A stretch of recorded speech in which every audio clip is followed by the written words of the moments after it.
on YouTube. Lord Xavier, thank you for the 200-bit cheer. Welcome back, boss. Glad that jaw trick worked. How are the channel metrics? So channel metrics everywhere are pretty good. The only place channel metrics are down is obviously in my like Ko-Fi store and on Twitch. Like the Twitch metrics are horrendous because we've not been live. And the metrics of the commissions I sell are much lower than normal because I'm not selling the deck roast commissions. Now, beautifully, my main channel metrics have been okay because I've had enough old footage that I could send to editors to keep getting long forms posted. Shorts have been doing okay. I'm actually low-key disappointed in the skit I just published on YouTube because I thought it was really good, or I thought it was really solid. And it's doing better than I expected on TikTok and doing worse than I expected on YouTube, which is normally the opposite. Huge for channel metrics is the review channel. I have made zero decisions about this, and there will likely be more thinkies and more announcements, but based on the performance of the deck review, like the off-stream deck reviews, I will likely slowly but surely transition from doing roasts to doing more reviews and fewer roasts, because right now the roasts are very stressful, as evidenced by a jaw problem that made me stop making shit for like multiple weeks. It's mentally stressful, and I think I'm struggling on how to make them funnier without either getting a more involved set or getting props or stepping back to like retool the judging portion. But one of the reasons I do them so much is they are the financial underpinnings of my entire channel. But now, the deck reviews are doing better than them. Like, genuinely, because I pay so much money to get these videos right here edited, thumbnailed, clipped, that I think if the current trend holds within about like 4 weeks, the deck review channel that has like 5,000 subscribers will be more profitable than than my current channel, which is insane, and will hopefully free me up to spend more time doing scripted content. Neffert, thank you for the tier 1 sub for the second month in a row. Welcome back to the dog home. And Troper, thank you for the 100-bit cheer. Am I going to be forever banished to shorts, boss, or will my unholy 3 a.m. madness ever curse the main channel's presence again? I don't know, dog. Honestly, I have no idea. I'm not reviewing the streams super specifically. I just kind of shoot for the hip, from the hip, when it comes to dictating what's going to be in the cut together video and what's going to just stay on the VOD. Chaos Chow, thank you for the prime sub. Welcome to the dog home, my friend. Here strictly from the title, hell yeah. J-Mets, thank you so much. What is Quiche Peanimis? So Quiche Peanimis is a term coined by this old white guy on Instagram who calls himself Professor Sendy, and he comes up with just a bunch of like dumb gobbledygook words that are like meant to play off of current meme trends. I think it started when Loker Genuinely was a thing. Is he like broke Loker Genuinely down and the video did well, and he was like, I guess I'm just making videos about nonsense words now. And so Quiche Peanimis is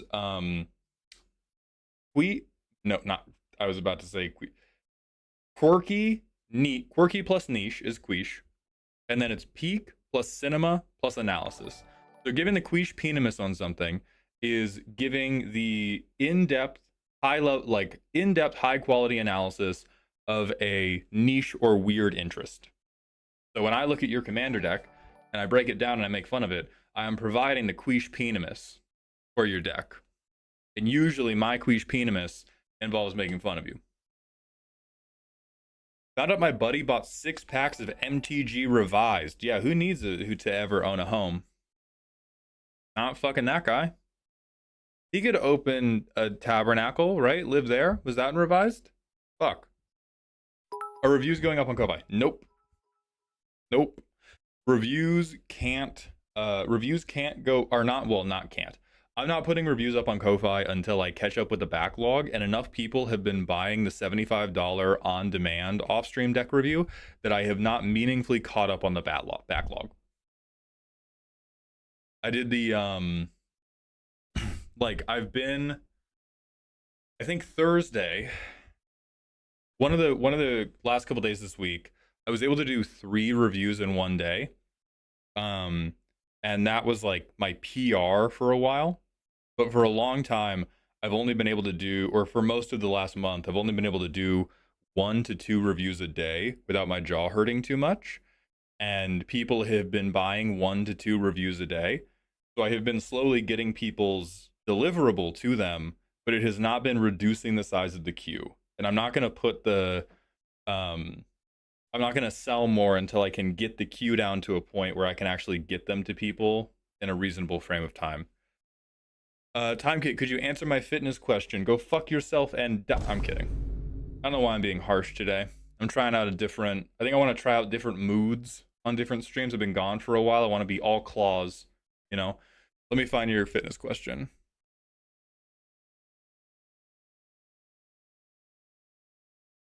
Brackish Brit, thank you for the Prime sub. Welcome to the dog home. Just join at. I started going to the gym to lose weight 2 times a week plus 1 day for swimming. Is doing 10 minutes treadmill for warm up, then 3 sets of 12 on multi meshes plus 10 minutes treadmill ending good. There's a rowing machine I haven't used at the gym too. Doing anything's good. That's acceptable. Is it optimal? Almost certainly not. But optimal is stupid bullshit, especially when it comes to fitness. What I would say is the best, if you're trying to lose weight and you're trying to get into a new habit, do less than you think you can. A lot of people will tell you, like, you gotta push, bro. You gotta go hard in the gym. Those people are fucking idiots. If you want to establish a new habit, especially a new habit for something that's difficult, like going to the gym, you want to leave the gym every day going, oh, I could have done a little bit more. I bet when I come here next time, I can lift heavier. I could have gone heavier. You want to find ways to make yourself excited about coming back to the gym to one-up yourself. You don't want to leave the gym like crushed and sad. So what you're doing sounds fine. If what you're doing leaves you in a position to exit the gym going like, I did some work and I can definitely do better than that. That's where you have to be.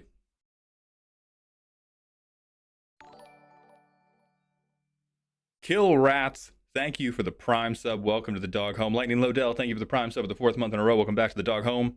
And Alec Man, thank you for gifting 2 community subs. Doing more than you think you can in anything is a great way to hate that thing in yourself for trying that thing. Yeah, like there are times to get great at anything, you have to go through periods of stretching yourself, of overreaching, of doing things you didn't necessarily believe you could. But that's not habit development. When you're in the phase of developing a habit, you don't necessarily have to baby yourself, but the reward feedback loop has to be really, really strong and really, really satisfying. And you have to like finish the activity being excited about going back to the activity the next time. And then once it is a habit, you can worry about like, okay, where am I going to fight? Where am I going to do more than I think I can? Where am I going to let myself like be really tired or be, disappointed in myself for not going far enough? Just a horse. Thank you for the Prime sub. Sam, no apology necessary. I was gone for a month. I was basically dead in Twitch terms.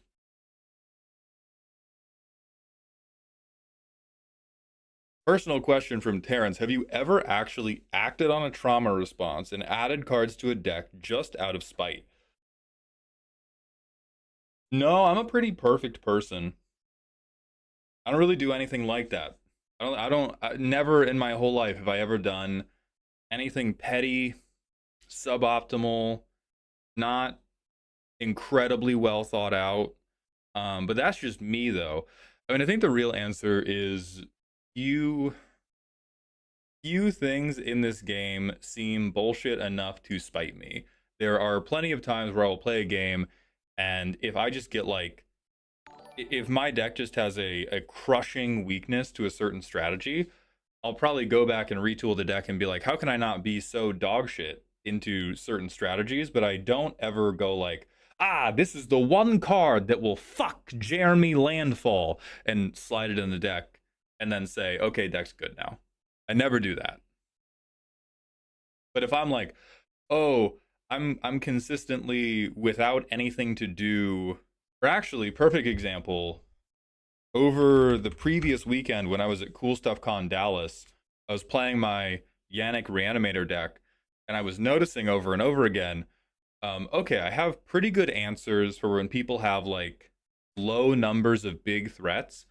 I don't really have good answers for go wide decks. I need something in the deck that is readily accessible that can board wipe people. I wouldn't really call that a trauma response though, because I didn't lose one game to a token player and then go, God damn it. I swear to God, if I ever see these fucking tokens again, you know what I'll do to you? Do you know what I'll do to you? They'll find your toenails in 8 different states. I lost like 4 games, and over the course of the 4 games, I was like, oh, I was consistently unable to really do anything when their board got wider than like 5 creatures. So I probably need to change the deck to be able to deal with that, which doesn't really feel like a trauma response to me. Do you consider cards like Arboreal Grazer ramp? Yes, depending on what number you need to ramp to. It gets you to 2 lands on turn 2. So if your deck really cares about getting to 3 or 4 mana, maybe 3 to 5 mana really quickly, yeah, that's ramp. If you need to get to like 9 mana, it's probably not very effective ramp, but it's definitely ramp. Star on the deck is perfect. The deck does exactly what I want it to do. Metal Opera Guy, thank you for the tier 1 sub for the 2nd month. Welcome back to the dog home.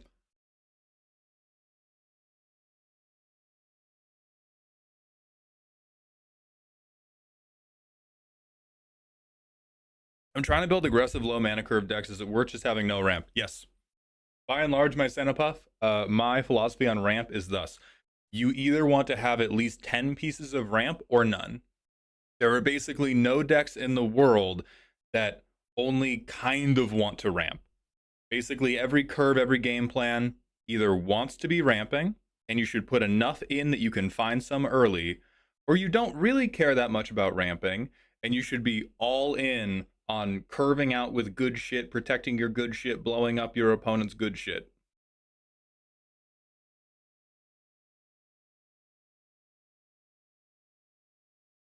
Because I think this deck doesn't really have ramp. I think there's one where I broke my own. Part of this deck was actually breaking a lot of my own rules to try to see where I can give people better advice.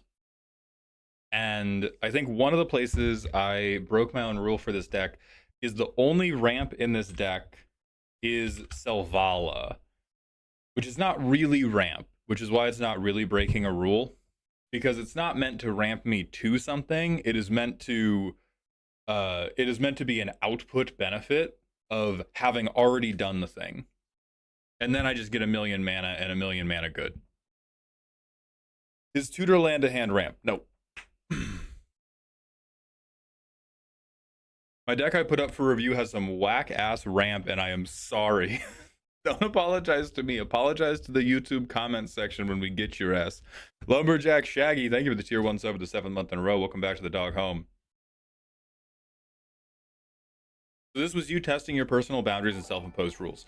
Yes, another thing I wanted to try to figure out is I talk a lot of the time about the heuristic of if you have less than 10 of something, you will not see it reliably. And you need like 25 of something to see it very reliably.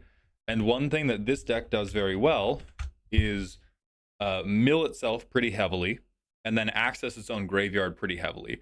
And so one of the other biases I was attempting to investigate with this deck was how small can certain synergy packages be and still be consistent in decks where you get to see a lot of the deck every game. Like this deck, I will get to interact with half of the deck or more every game. And so in that world, and other decks can do this too, you know, like Simic decks that draw a ton, any blue deck that has a lot of draw power, or other graveyard decks will get similar percentages of like how much of your deck do you get to just look at some point. And so I wanted to see like, okay, can you have a 3-card synergy package that has no other support And do you have a realistic hope of you're going to see it and it's going to do something game after game after game just because of how much like mulch you have? What's your favorite card? I want to get it signed at MagicCon Amsterdam by you if possible. So I apologize in advance. It's this one, and I swear to God, it used to not be $14. I don't know if me talking about Spitties was what caused the pricing change, but it did not used to be this way. This is lightly played foil. We can only see a year, and I've been yelling about this card for like 2 straight years now. But when I first put it in my first deck with it, I was like, oh hell yeah, a 40 cent, a hilarious 40-cent card. And now I tell people about it and they're like, you want me to buy a $14 card? No. No, I don't. And I'm sorry, but they only printed it once.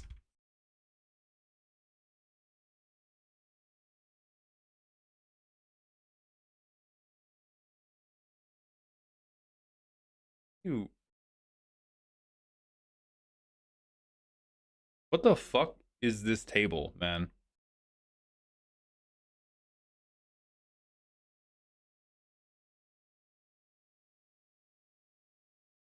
When was it 80?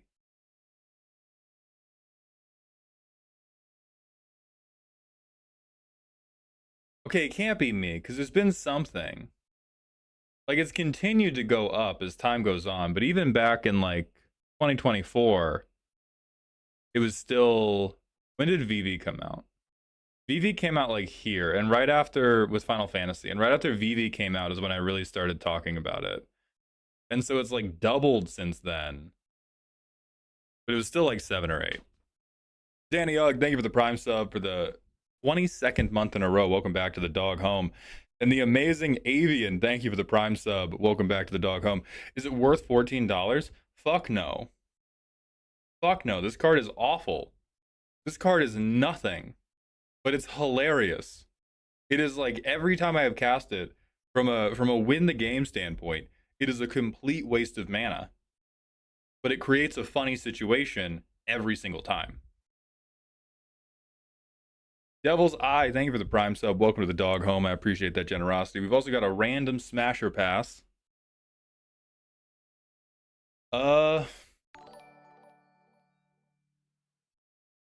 If the realms were colliding and I was mid-pump, I would not stop. That's what I'll give this card. I swear if you kept your mouth shut about Buster Sword, we could all be happy and have one. I would love to be a conceited YouTuber and take credit for that shit. This card is too gas. No matter how silent I was, this shit was going to $1 million. This is stupid fucking powerful. This was not me finding some like, ooh, bargain bin mythic rare. This is the ass beater 9000. This thing was always going to be $100 fucking dollars. Yeah, it's just goated. It's just goated.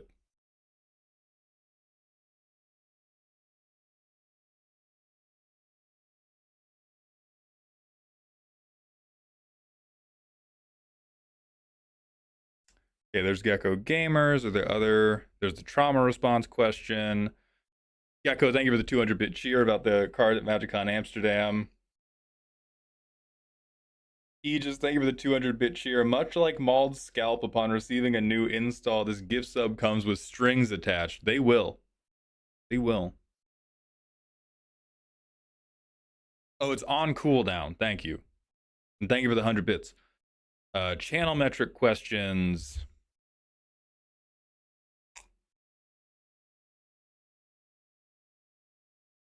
Have I missed anything else? I don't think so.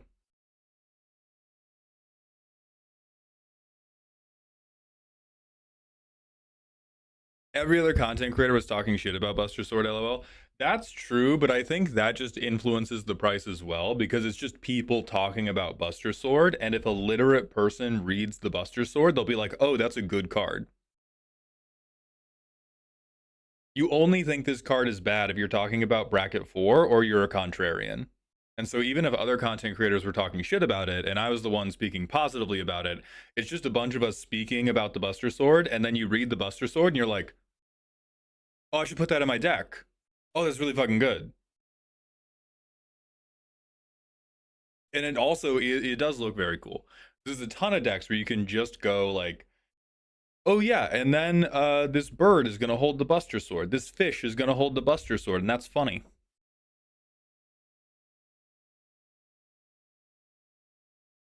It's just straight better than Sword of Fire and Ice, right? It's really hard to talk about straight better when it comes to protection, because a thing you have to interface with is a lot of pods are not, I'm playing with different people every week. It's, I have a group of 5 to 8 friends who all play Magic, and they all have pet decks, and I'm playing against a different lineup of those same pet decks every week. And so if your play group has a lot of players who like blue and red, Sword of Fire and Ice is really fucking good, because you get protection from all their nonsense and you can be unblockable and get your triggers more reliably. What I think makes Buster Sword really, really good is it incentivizes people to block shit they otherwise wouldn't block and give up really valuable creatures that they don't want to give up. Sword of Fire and Ice can't do that, but if you need the card, Sword of Fire and Ice is better. Sword of Fire and Ice is way more likely to get you the card than Buster Sword is to get you the card. But Buster Sword is a million other cool things that I think make it better.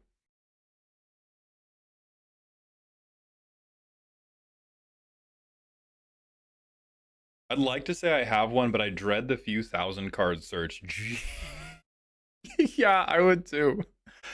I pulled I got 2 of these at my first pre-release for Final Fantasy. I went to one in Portland and I got one in my pre-release kit, and then I got one in the prize support pack that I opened after the pre-release. Fucked up. This is probably the luckiest pack opening I've ever done. I've never come close to that again. Garvinator, thank you for the follow, and Gooper, thank you for the follow. Nee, thank you for the random smasher pass. Smash, smash, she floating. I'm up under there. I'm sorry. Sorry. Let's move on. Speaking of events, are you going to PAX in Seattle in September? Probably. I missed the sign up period for content creators, but when I go to a convention, getting the everybody stop. We're moving on. We're moving on from the thing that happened. We're moving on. Whenever I go to a convention, getting the content creator pass is the least important part of it. The financials of going to an event, I mean for anybody, right? But for a content creator included, is it's like a couple $100s for the hotel, a couple $100s for flights or for travel, and then like 100 for the pass. And so if I can figure out like cheap or free room and board in Seattle, I'm definitely going. Who cares if I have to buy a ticket?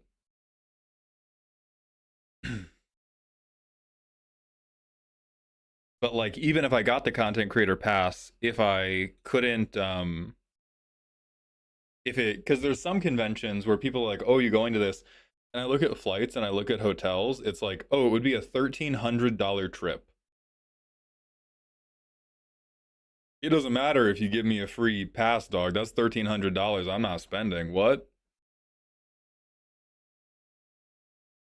Throw Shack, thank you for the drink water.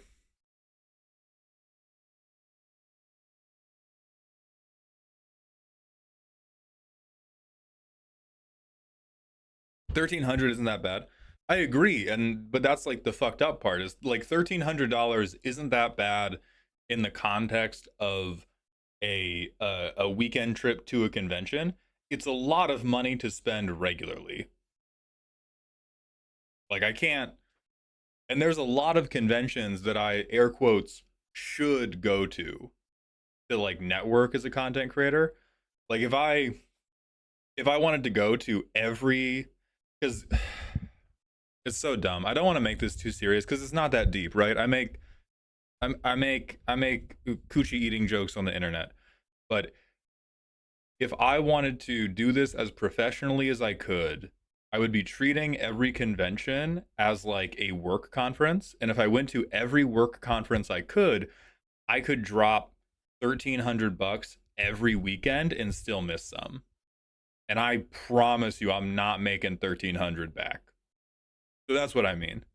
Like if we go to, because like for Amsterdam, Z and I are making Amsterdam our like family vacation for the year. And so we're staying longer. We've planned some other stuff with friends. And so that one, it's like, yeah, we're gonna spend some money. We're not gonna make the money back. Who cares? We're gonna have a great time. If we're just living on planes to like shake hands with people, and oh, one day can we do a collab together? Yeah, that would get really tiring really quick. Cobalt, thank you for the 50 streams in a row. Gilmain, thank you for the 50 streams. Got to spend money to lose money. So true. You said it best, brother. Oh, and I will be doing more serious promotion about this. I will be going to Command Fest Tacoma. Keyboard mouse, I appreciate the concern. I'm coming off a month-long break, brother. Don't worry about me burning myself out. We got to get the pilot light back on in this bitch. Ben Bajillionaire, thank you for the $5 super chat. The smallest card has led to me wanting to build a Brea or Artifact Aristocrats burn deck. Is someone not familiar with her? Is that the default route? Yeah, that's the default route, but like, that's kind of always the default route when you have something that can sacrifice stuff. It's okay to go the default route. You have fun. Great excuse to write your family vacation off on taxes. No. I like not getting audited. I have now contracted the services of a small elderly French woman to do bookkeeping for me. We are on top of it and not going to prison. DMC, thank you for the tier 1 sub. Welcome back for the 22nd month in a row. How can I get you to build me a commander deck with my custom commander card? Okay, here's how we're going to play this game. And after we play this game, I'm going to call roll for the roast, and we're going to, or no, I'm going to talk about the dumbest TikTok commenter ever, and we're going to call roll for the roast, and we're going to get into it.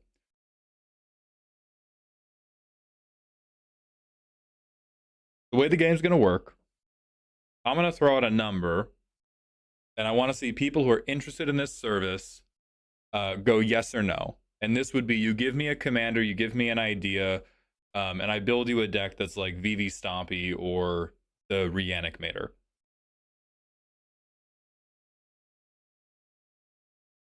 $200.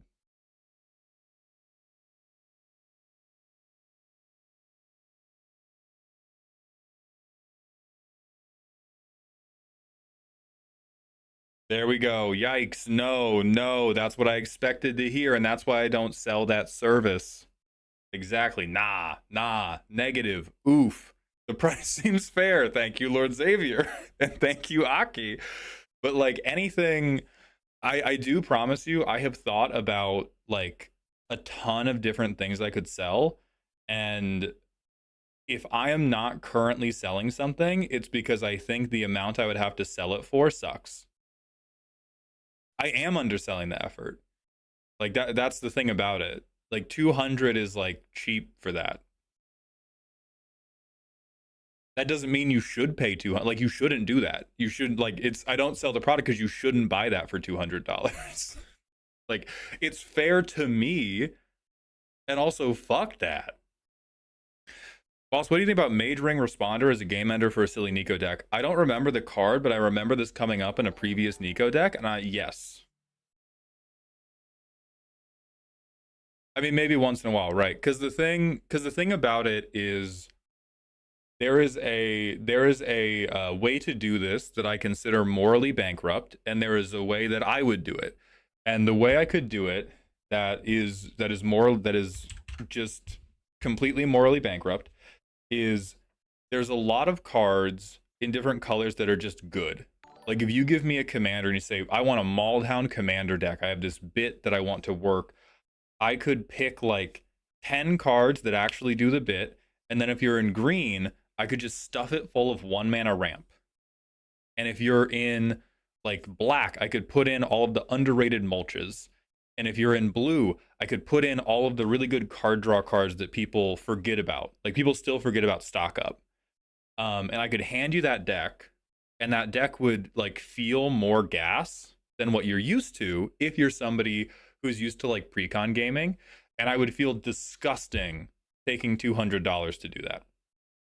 But if you gave me something that was really involved and I spent the time on it that I spend on my own decks, that's like hours and hours of I go to it, I play test it a ton, I give it a day or two to sit in my head, I go back, I start again. Like for me to get a deck that really sings, it is like probably a 10-hour process versus I can make a deck that works and does a thing in 15 minutes, and it would feel gross to sell the 15-minute version for any amount of money. And it's unreasonable to charge what would be fair for the like masterwork amount of money. Boss, Pride Month is soon upon us, and that means going out religiously is so back. As a person who typically drinks one night a week, what changes to my workout routine should I make to maintain an aesthetic build and that jumps to 3 to 4 nights weekly? Okay. So I don't think your workout routine, God. All right, Kuro, if you're watching, the question is, I'm about to start drinking a shitload because Pride Month is here. How should I change my workout routine to work with that? You should not necessarily change the actual workout. What you have to do is hydrate more and warm up more, because you're going to be hungover a ton. You're going to be dehydrated from the alcohol a ton. Your liver's going to be screaming at you. So you need more water. I would use probably like electrolyte pills before you go into the gym. And I would have a more involved warm up that involves like jumping jacks or skipping. Like if you don't do any type of like intense cardio movements in your warm up right now, throw a few of those in, ease yourself into those a little bit more, and then you can still hit it hard during the workout and it'll be great. So don't change your lifting, don't change your rep scheme, but change how you prepare yourself for it, because you're going to be fucking wobbling.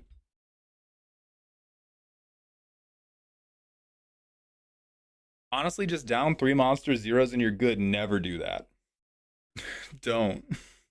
Don't.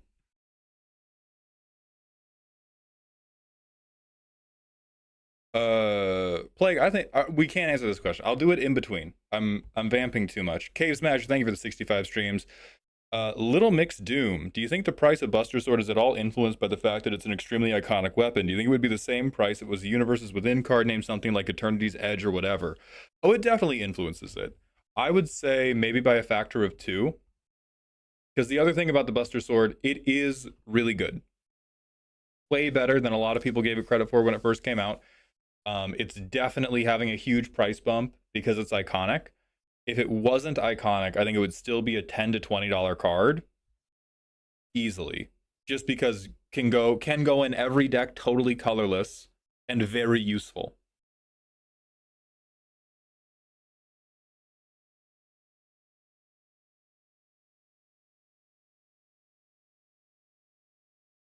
On the topic of building decks, I have my own mantra on the matter, but what advice do you give to newcomers who want to build their own commander decks but are overwhelmed by the card knowledge and game knowledge needed to build a satisfactory deck in this giant format? I almost always tell people to edit precons first, right? If you take a machine that works and then you take out one piece and then the machine breaks, you can identify what went wrong.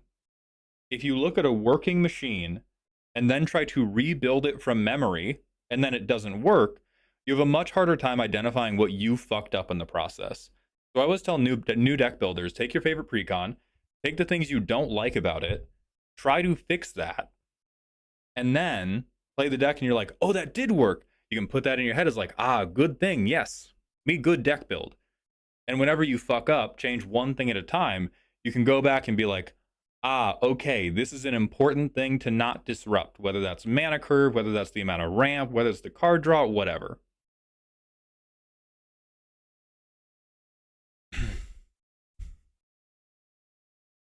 I've been finding it really hard to find advice on my Bracket 1 Minecraft deck because it requires knowledge of both Minecraft and Magic. I paid for a deck review once and only had one card change, which was kind of a feel bad. Yeah, was that with me? That does seem like a very difficult... I don't remember a Minecraft and Magic deck with me, but I want to be sure because I am a forgetful bitch. No, not you. Okay. That's tough. I think bracket 1 decks in general are really hard to provide a review for, because they're usually like a very niche thing that is personal to the person. Me replace Precon Ramp Deer with Talisman. Me smart. Yes. Yes.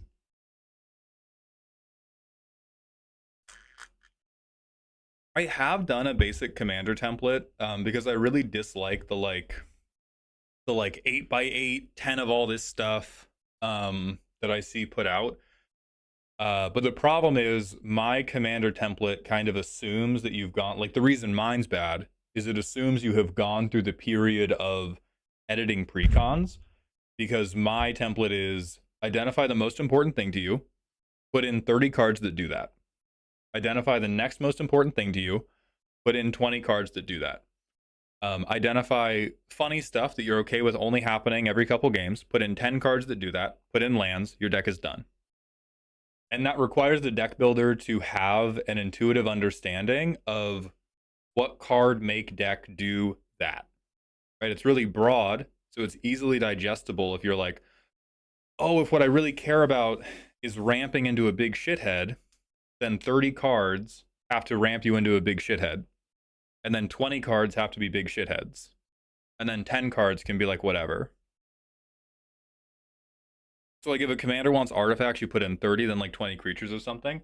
Here's why that template's bad. Commanders normally want stuff that is more specific than just is artifact. Right? Some commanders like Urza, artifacts are good, but Urza also cares about Urza entering. Urza can get you a lot of mana, so you might care about like, oh, I'm gonna ramp into big artifact shitheads. How do I ramp into big artifact shitheads? 30 things are just artifacts. I can tap them for mana. 20 things are massive mana dumps. 10 things are funny shit. I've been trying that new Rebel deck building site with a template, and I really don't gel with it. Yeah, I've not checked it out myself, but I can't say this about many people because normally I disagree very disrespectfully. I respectfully disagree with most of Rebel's deck building ideas. And I think by extension, I don't love Command Zone's template either. But again, my philosophy has its own weaknesses because my philosophy requires you to have some intuitive understanding of what make deck do thing, and then it's very good. Like my philosophy is very good for people who tend to overcomplicate deck building. There are some motherfuckers who undercomplicate deck building. My philosophy work very bad for those people. But if you're somebody who gets like lost in the sauce and you try to do too many things that are like magical fantasy land, my philosophy tends to be very helpful for those people.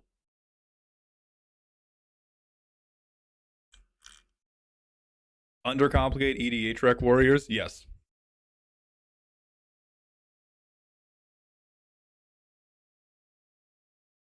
How much ramp do I need to put into a deck that wants to get a 6 mana commander into the field at turn 3? I just discovered there might be enough ramp at 3 mana to get me to 6 mana at turn 3. So if you want 6 mana at turn 3, we have to do 1 mana ramp on turn 1, and we have to do 3 mana ramp on turn 2, and then we have to hit our land drop. So I would say you need 38 lands, you need 12 pieces of 1 mana ramp, you need 12 pieces of 3 mana ramp, and then you will definitely do it. Or you will definitely be able to mulligan to it. I shouldn't even say definitely. I feel bad saying that, but you will probably be able to mulligan to it. And then you can try to set it down from there. You can take some risks. That's just the number to be like, that shit's happening.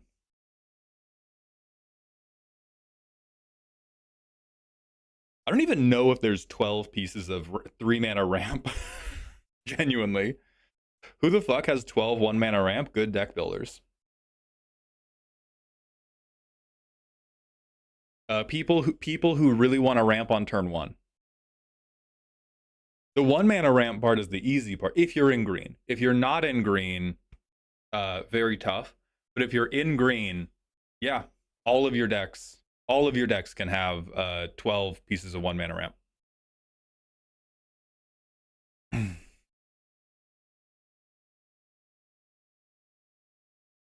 It's for mono green Hydras. Yeah, you can get there then. Is that even possible without Moxes?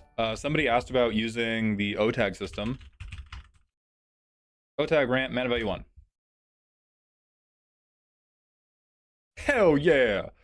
A 1, a 2, a 3, a 4. I won't use the mana vault. A 5, a 6, a 7, a 8, a 9, a 10, 11, a 12. This one's a maybe. A 13, a 14, a 15, a 16. And then you start getting into some pretty weird ones. But like, yeah, it's a million. Like some of these are color restricted, right? Because Avacyn's Pilgrim, you can't put in a mono green deck. Like same for Ignoble Hierarch, but like Arbor Elf, yep. Utopia Sprawl, yep. Expiration. I said 38 lands because you have to get 3. Like some of these require you to hit 3 lands. Like in the first 3 turns, you have to have access to 3 lands to play. But yeah, you can, if it's important to you, you can always make it happen. On cooldown, I saw that in the comments. Thank you. Little Mix Doom, we have to talk about that later. I continue to delay because I love you guys so much, but I gotta knock this shit off. I gotta get in the cut.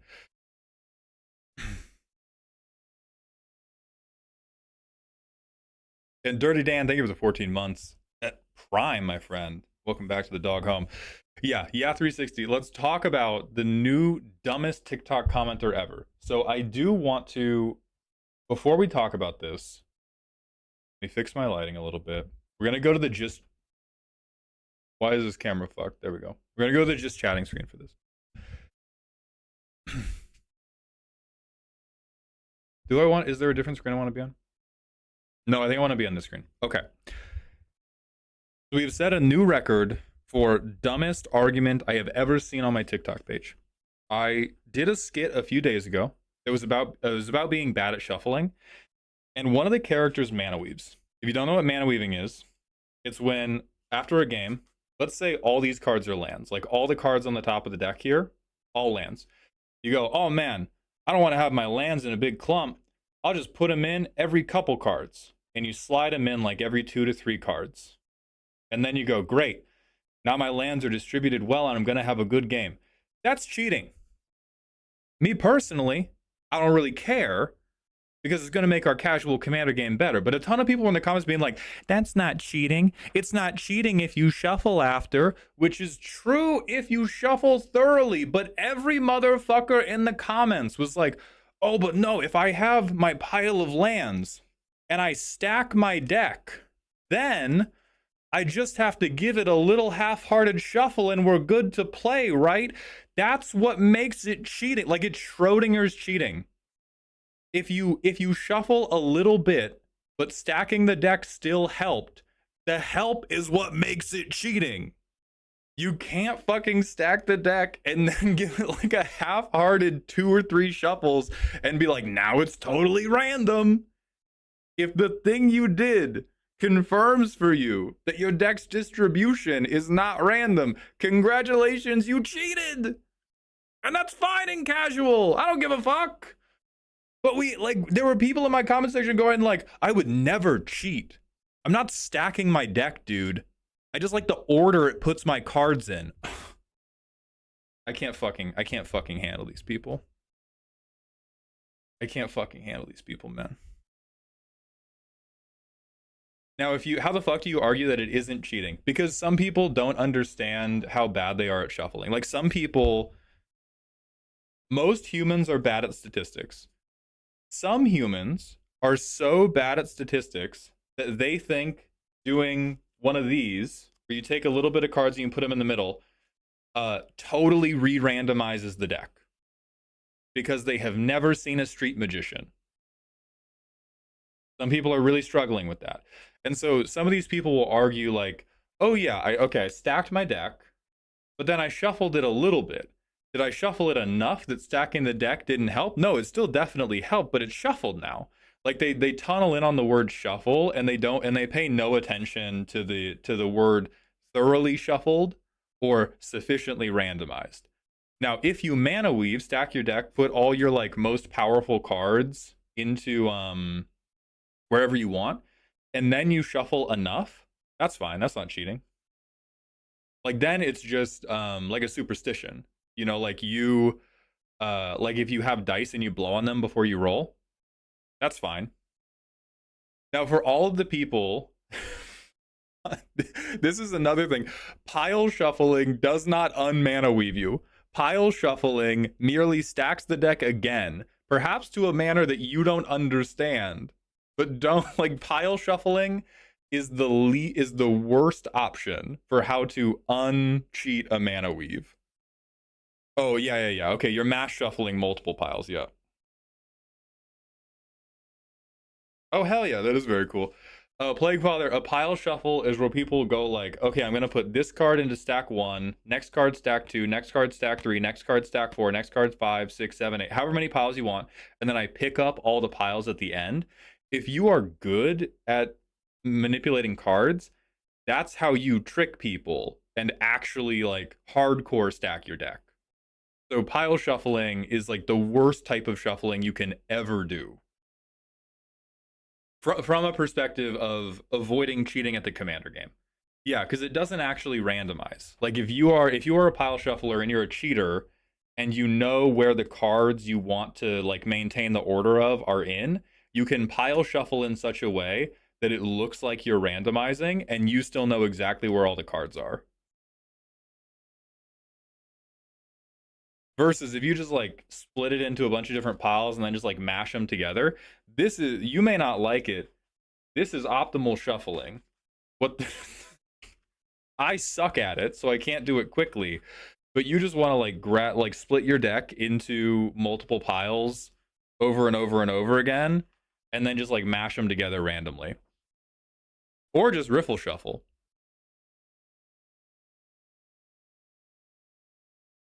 Maul, are you one of those people who can riffle shuffle 100 cards? Almost certainly not. I riffle shuffled in the video, but I just grabbed a random stack of draft chaff and I had no idea how many cards were in.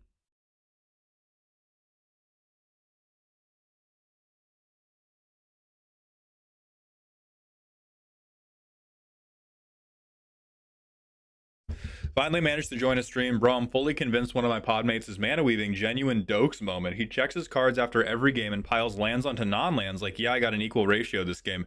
Yes, that is exact. That is okay. That's like a ton of new players do this because they're like, oh, it's just reasonable. But the most common form of cheating in Commander is at the end of a game, you have like 30 cards on the field. They take a pile of lands and they take a pile of non-lands, or they pick up their cards like, I'm going to pick up a land, then a creature, then a land, then a spell, then a land, then a creature, then a creature, then a spell, so that I keep them in a nice, orderly. That's cheating! And it's okay because it's a casual game and we want each other to be able to play Magic, but like, so many people will then go, oh, that's not cheating. I shuffled after. And it's just like two half-hearted like passes. But yeah, that's mana weaving. I know this because I used to do it. The first like year of my commander experience, I would do that after every game because I was like, oh, that's just what makes sense.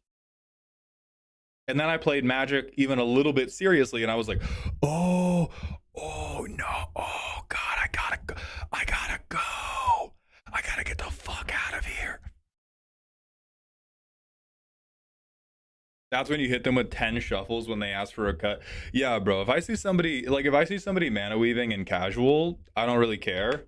Like I don't care about you not being mana screwed. I care about like, hey, you're not cheating a combo to the top of your deck, right? But if I see you mana weave in like a draft or something, I'm unsleeving your cards, re-sleeving them in new sleeves, and then shuffling 15 times.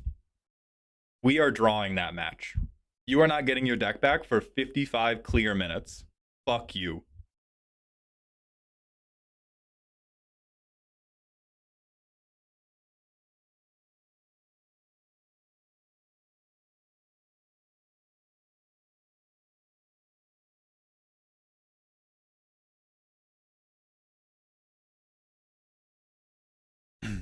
Okay, but are we saying they do that and then don't mass shuffle 3+ times? Or, oh yeah, that is important. Because if you do actual shuffling a bunch of times after, then it's fine. Then it's just you being superstitious.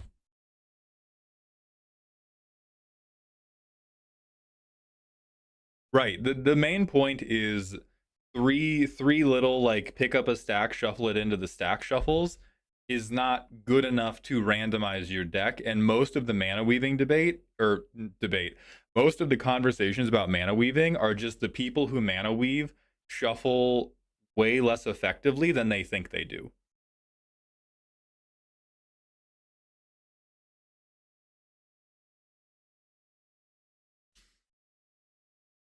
I had a debate and I needed settled, so I proxied a deck, and my friend in my pod thought it was a bad/stupid idea to proxy any card above €10 because it's unfair. Thoughts?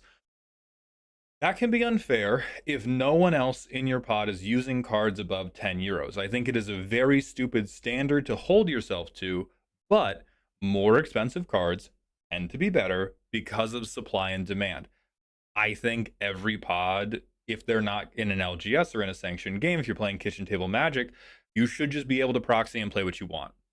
I think where the argument falls apart is when they go like, well, you shouldn't proxy a €15 card. That's not fair. Now, Ben, who works in finance, he can have as many of those cards in his deck as he wants because he bought it. His boss, his manager, told him he was allowed to have more fun in this game than we do. Like, that is obscene bootlickery.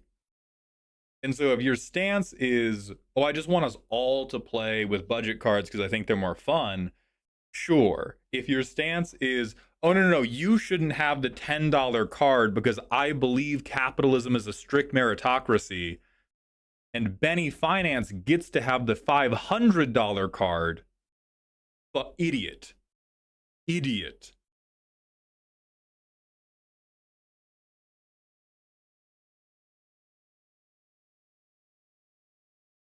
Bro, if my printer could shit out a car, I'd print the hell out of one. No stance about budgets or anything. I literally rule zeroed. Hey, I have this and this. Is it fine? Yeah, that's ridiculous.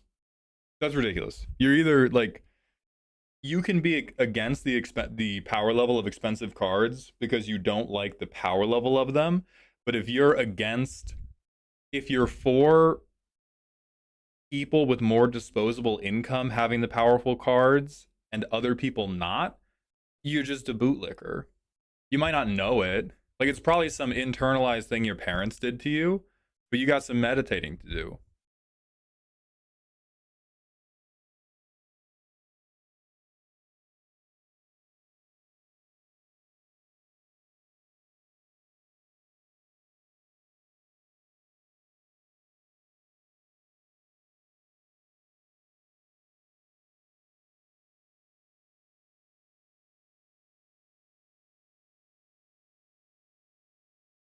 Yeah, we vamped enough. Okay. People we need today. We have Cameron Greyworm, Alec Man, on cooldown, and Whitebread. I've seen three of you. Is Whitebread here today? We're going to hit another manual ad break, and then we're going to start in that order. So, Cameron, you're going to go first. 1 hour vamp. I've been gone a month, dog. I've been gone a month. Let me talk my shit. Come on. Gravity, I appreciate your restraint.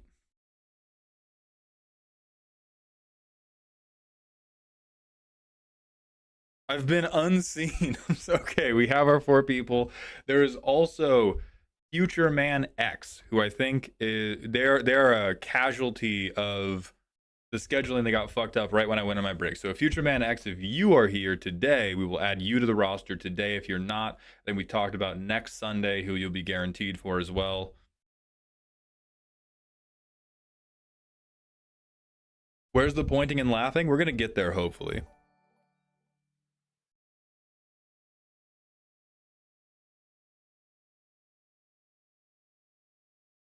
What's up, Benjamin Octopus? How doth one send a deck list to Sir Maul? Doth give me 75 motherfucketh dollars. USD. But we sell them on Ko-Fi. There are no roasts for sale right now. There are reviews for sale right now. Reviews, well, there's only on-demand reviews for sale. I sell cheap ones. I'm gonna sell cheap ones. Did I hear correctly earlier this is a $200 service? No, the $200 service was a hypothetical about me building a deck for you. And it's not something I sell because I think that's outrageously expensive. Jarler, thank you for the 5 gifted tier 1 subs. Welcome to Dog Heaven, my friend. I appreciate that so much. Okay.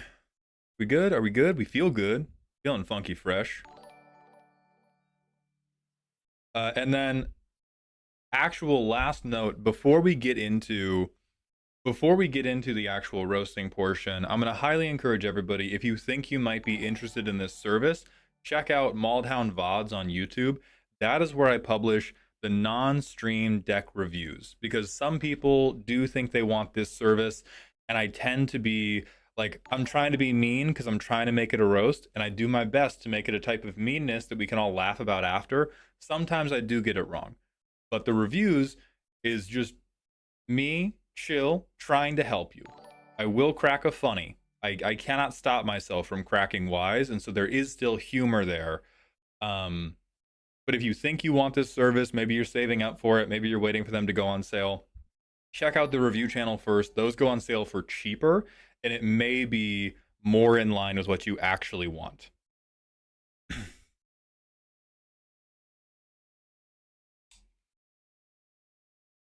Oh, you also had a sit and rate deck? That's funny as shit. Jardler, thank you for the 23 months at tier 1. Welcome back to the dog home. Okay, ad break done. Let's grab Cameron Greywolf, Moxfield. Create and copy big sea creatures via reanimation and mill.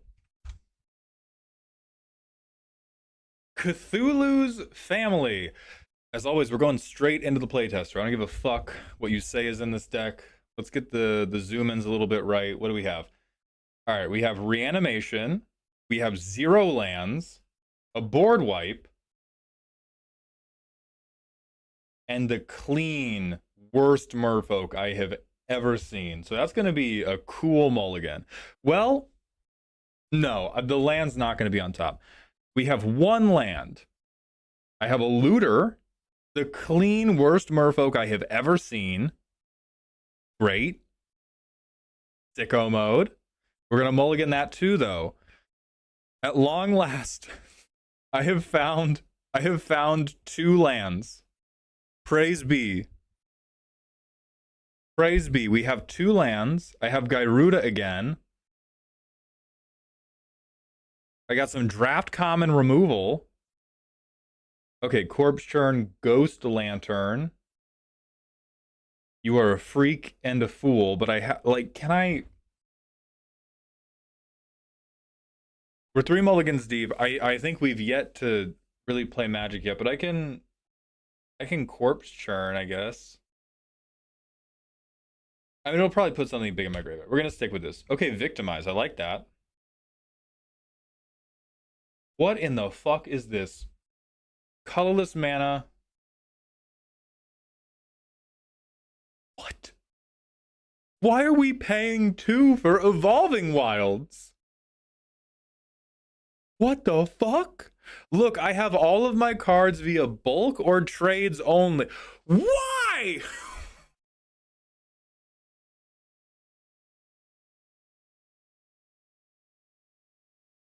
Bring me the Fred Flintstone card. No, dude, you don't get it. I had to build it from shit I found at the quarry. No, you didn't! They sell actual tires! Because it's fun, Mauled? Is this your idea of fun? I'm land dropping into clean nothing? That's my fun. Boy, howdy. You know how I have fun? When I find in my bulk a way to concede the game turn 3. Okay, so on turn 2, we're going to Corpse Churn.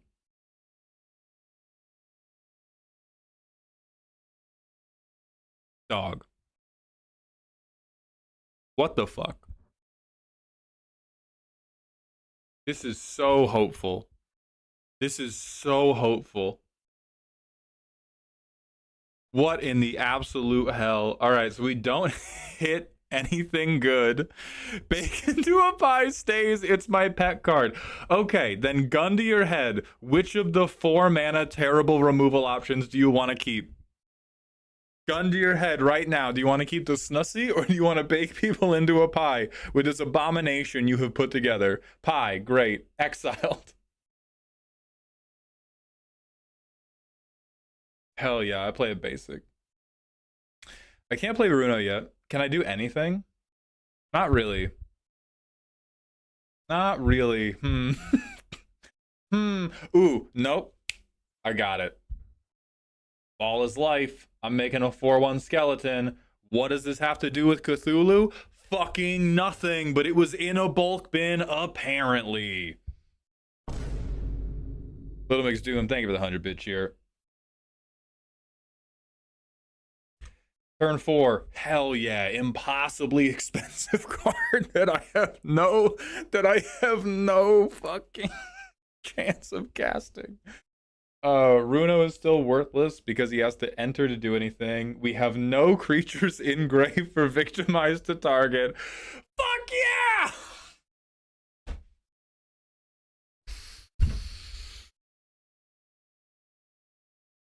Cameron, you got to tell me where you live or where you go to play Commander right now, because what I'm gonna do for you as part of this service, I'm gonna build a deck that actually plays Magic, and I'm gonna dead drop it into a bulk bin so that you can get something going. Dude, we can't be moving like this.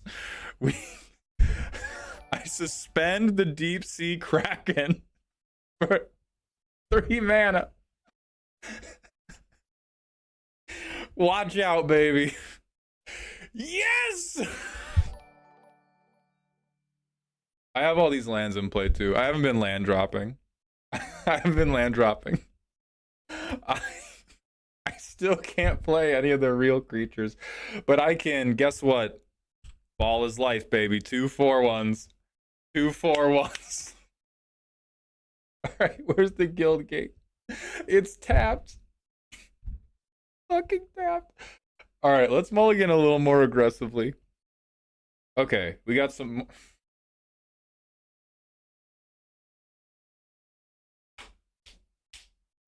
I'm gonna fucking crash out. I'm gonna fucking crash out. Okay. I think this is actually more keepable than it might look because we can draw 2, discard 2. So we can get this guy into the graveyard. He has to be 6 or greater, and we put a 5 mana mill other people card in here, presumably because we found it in a trash can where it belonged. I have faith. We'll find something. So I'm going to Mutavault Bridge because that has to enter tapped. I will Swamp. I think I want to do actual Ball is Life.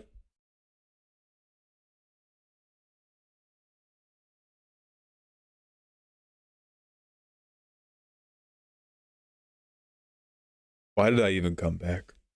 Why did I come back for this shit? What are we talking about? What fucking merfolk could...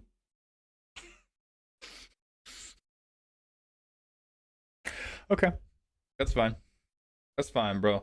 Turn 3, I'm gonna find the Villain's Lair. Okay, we have an expensive card. We'll go with the Kraken. So Kraken goes in the graveyard turn 3. Now we're cooking. I'm gonna drop this.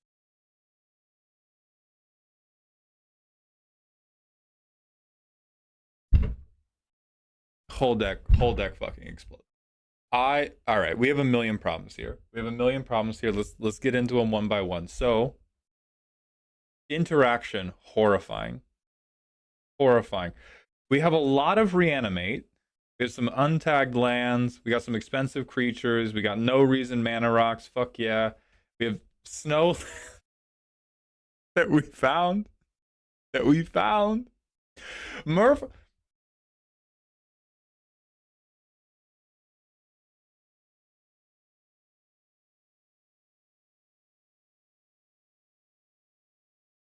No!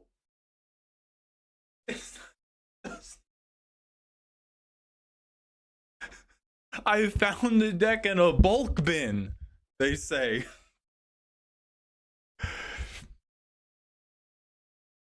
I said pulled or traded for. Why did you trade for this? Why do you want bad things? Why do you want shitty cards? Okay, so more copy, sure.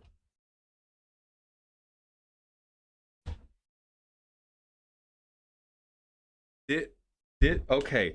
This is my problem with you. I traded for all the cards in my deck, motherfuckers, because it doesn't actually put a handbrake on what's in the deck. It doesn't make the deck cohesive. Like, you don't actually want to play decks where you traded for everything. What you want is an excuse to tell the story about the time you tricked a motherfucker into giving you a Vamp Tutor, and that is a good story.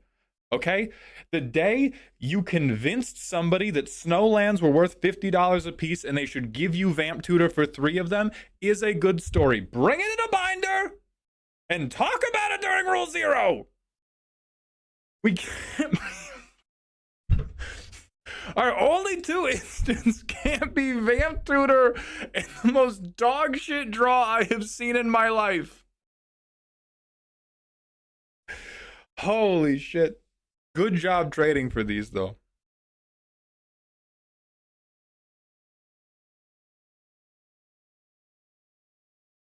Yeah, cards with stories play better than cards bought online. I'll die on that hill. Go rewind the stream and watch the 10 minutes of playtesting we just did. Then come back and you are free to die on that hill. We will bury you 12 feet deep on that fucking hill once you go back and watch those playtests. So I like all of this. I like all of this. This is very like what Runo Stromkirk has to do. I'm so deeply confused by the merfolk.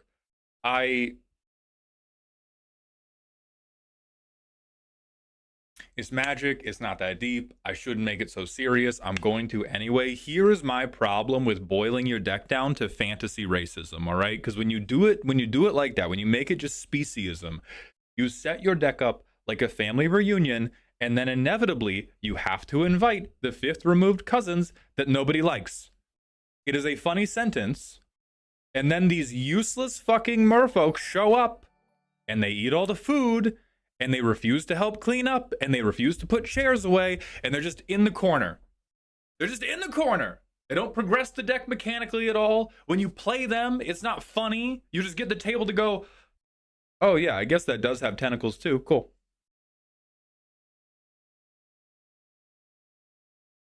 Blood Moon's crazy though. This one's good. You should keep this one. Like, if you're going to... My position on these type of like typal or extended typal themes is, if you are going to mechanically hamstring the deck, it should be for a definite laugh. Now, things like Vohar does not mechanically hamstring the deck. This is actually a good merfolk. Like, this one can be part of the theme, and he actually helps what you're doing. Hexcatcher is dog shit. Goss's Oracle is dog shit.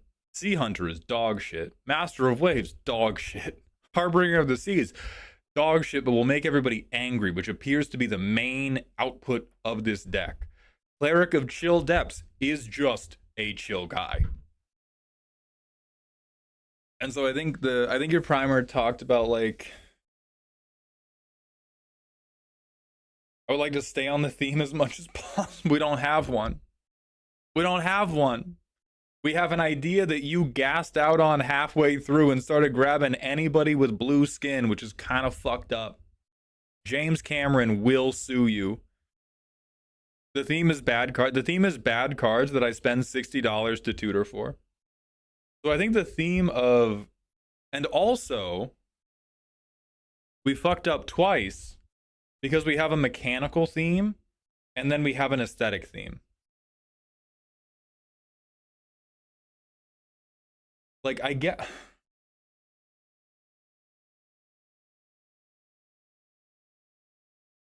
Like, you're lumping all the reanimation in under the idea that the Cthulhu mythos is spooky. Therefore, anything with a spooky art is Cthulhu related. Ball has 3 forms, none of which have tentacles. Cthulhu very literally does not know Ball. The, like, Animate Dead, like, these all feel like a reach when we're also trying to justify Merfolk at the same time. Like, I think we have to pick a coherent vibe when we do stuff like that. And I think the everything is a sea creature is one vibe, and everything is like Lovecraftian horror is a different vibe. And so I would believe in the Lovecraftian horror energy, or I would believe in the merfolk energy. But because they don't help each other, what's going on is we have like 20 cards in your deck that don't mechanically work together, and they don't aesthetically work together either. Now, there are some other merfolk that would at least mechanically work together.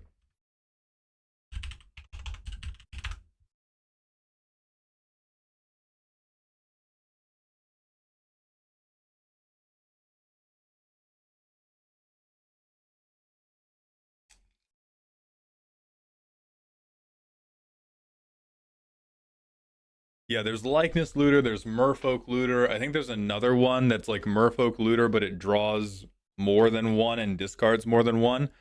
Yeah, Scryfall has really been resting on their laurels. Scryfall watched the Gatherer site get better and went, yeah, we'll just lose. Okay, so Merfolk Looter. You're complaining about racism in cards, but racism is half of Lovecraft's personality 10 out of 10 decks. So one, I'm talking about when people do that with any deck ever, which is broader than just this deck. And two, you're speaking about another thing I dislike very much, which is where we take something that works as a soundbite for the deck and we try to use it to gloss over the fact that the deck does not fucking play Magic because of it. I can't stand it. It makes me itchy. But that's also because I like to play bracket 3. Not fever dream with game changers. So we want what? Repeatable loop. Come on, buddy. You can do it. Oh yeah, Kiora does it, summons an octopus. Like there are a million things that are properly good and on this theme, and we're playing none of them because we were like, fuck, what was in this pack I opened? So there's this guy. This is a literal underwater creature. This guy has a seashell on, which is closer than half the shit you picked. We have this one who we picked. We have Merfolk Looter. Benthic Biomancer, who's not very good. The Ancient One feels very Cthulhu-y. I think Thoracle is just in here so they can... Like, this deck is built off of, like, 8 different zingers, they could say. I think the deck is built off the spectacle of tapping Sea Hunter to get Thoracle and then losing. Which is funny once. It's funny one time. I like Doom Necromancer. Archetype of Imagination is very hopeful.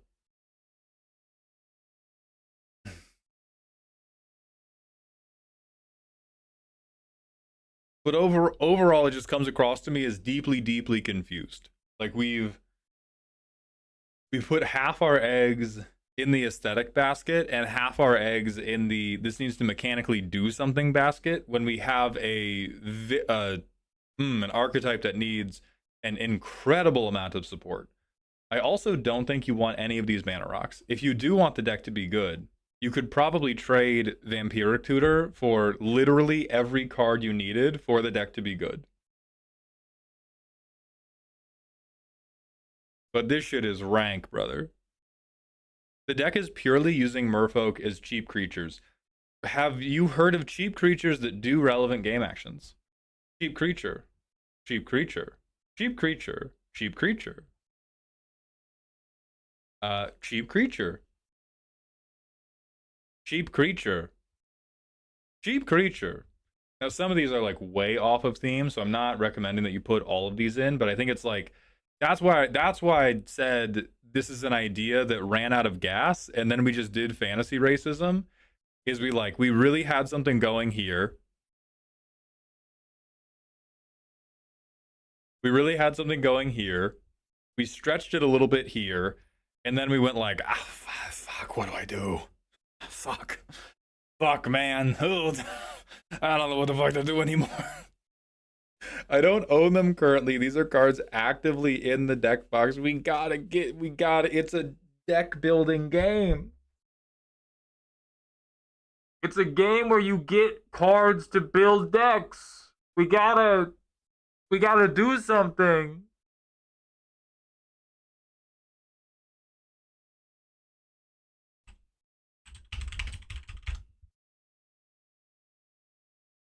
This is where we're at right now.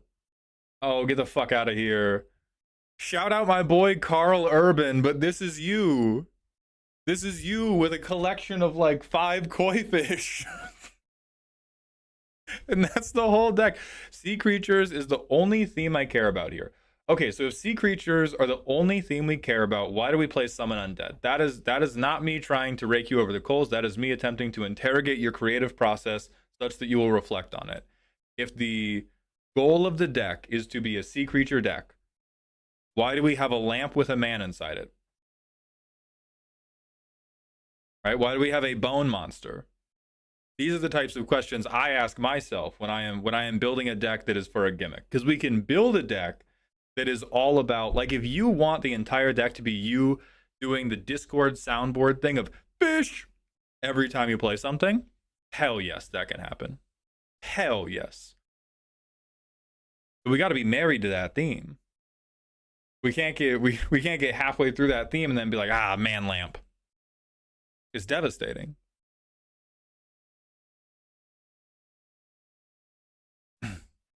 Would you consider this a sea creature?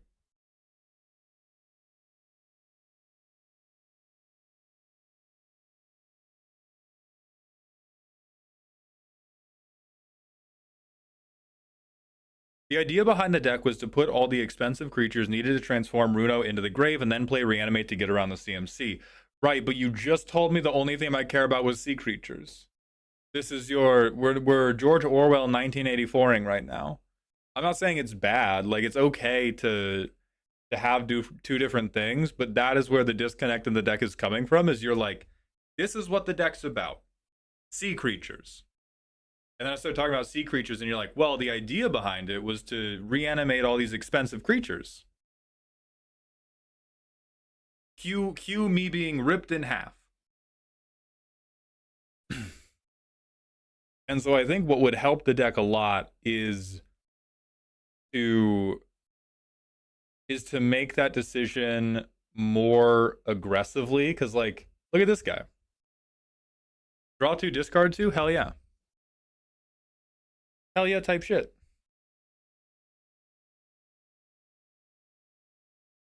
So if we want to do just... I also don't think putting stuff back in our hand is good enough. I think we if we're gonna do reanimation, it really has to get it out on the field. Because there's plenty of stuff we can do to drop early creatures that are aquatic, that will draw and discard, or will put stuff into our graveyard. Aces. There's plenty of stuff we can do that looks like Lovecraftian reanimation. Aces. Man Lamp is neither of those things. We must move on from Man Lamp. And so there's some stuff we can't justify, like Katara. Like, she's on the water, but fuck it. Is Zombify too expensive? No. The other thing you can do is you don't have to play... I mean, you don't want to use this art. Holy shit. Is there one that looks more Cthulhu-y? That looks more Cthulhu-y. Because the other thing going on... Oh, Zombificar. We don't have to reanimate efficiently, because you want to get something into the graveyard, play a 3-mana commander, then get something back into the graveyard, then reanimate it, then swing it. And so that's not super hard, but I would say anything that brings back to hand, this is actually the true casualty of operating with cards you played, because when you cast Soul Salvage, you don't get to do anything funny. Even Thassa's Oracle, we get to do something funny. We get to tutor for it with Sea Hunter and go, fish! And then we get to not win the game and have everybody go, ah ha ha, that's usually a very good card, and this is not a very good card at all. Which has dopamine value. When we cast Soul Salvage, we don't get to, or at least I can't imagine what the zinger is. You just go like, okay, I want him to reanimate, but badly. It's not gonna help me.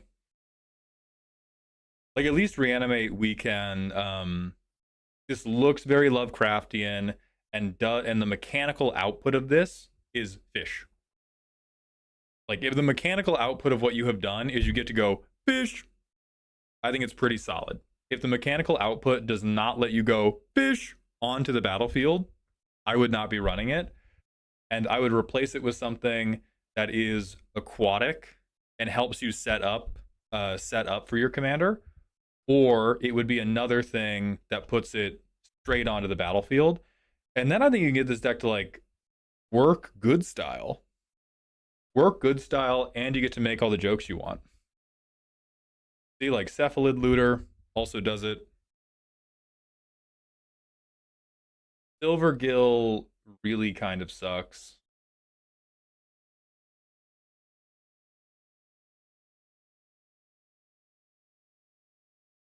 Because maybe we're at the bottom of all the cards I would like to get. All right, let me check.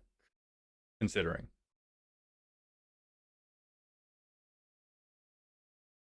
This guy's so stupid looking.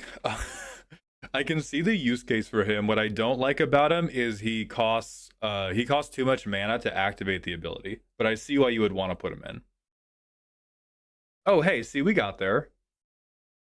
Yeah, Nirdiv is perfect. Monstrosity of the Lake is perfect. Mire Triton is acceptable, but I think you can do better. And then Merfolk Looter is one of the ones we already talked about. Don't do light and shadow. Stop putting shit back in your hand, bro. Battlefield. Battlefield. Write it 100 times quickly. Battlefield. What you gonna do? You gonna buy Deep Sea Kraken with a Sky Diamond? No. Stop the nonsense.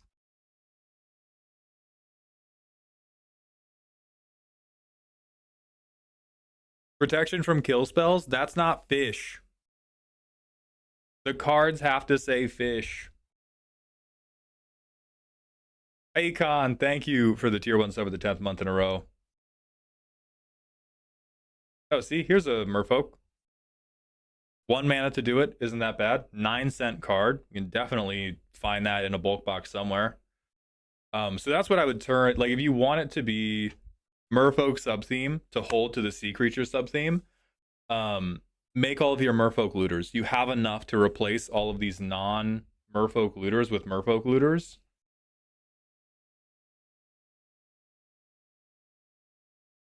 Soothsayer is 2 mana expensive for my money, but it's not impossible.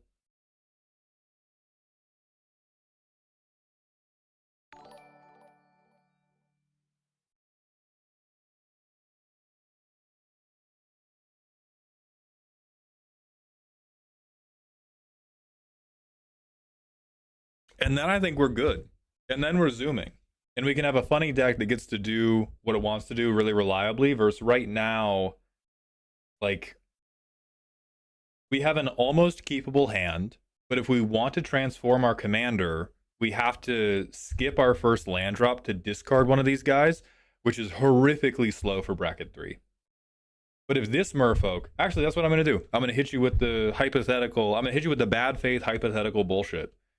So let's say this Merfolk is Merfolk Looter instead. One of the 2 mana Merfolk you actually showed. We do a tap land turn 1. Fish.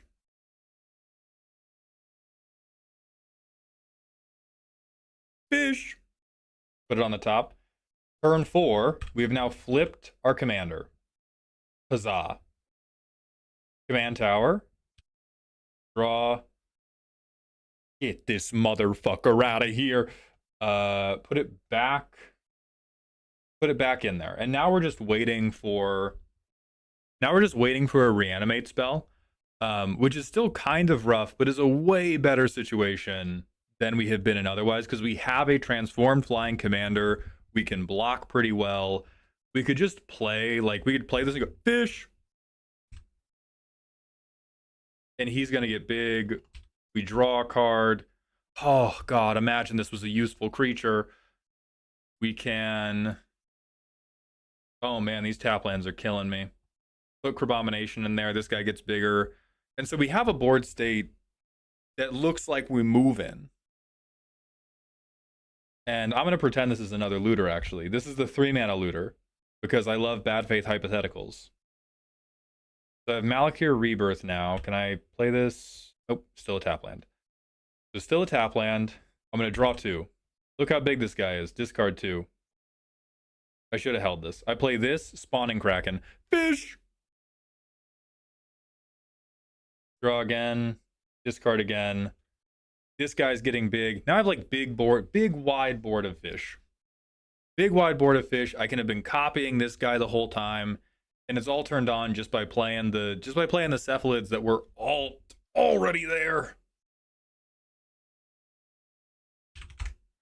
Then we move in.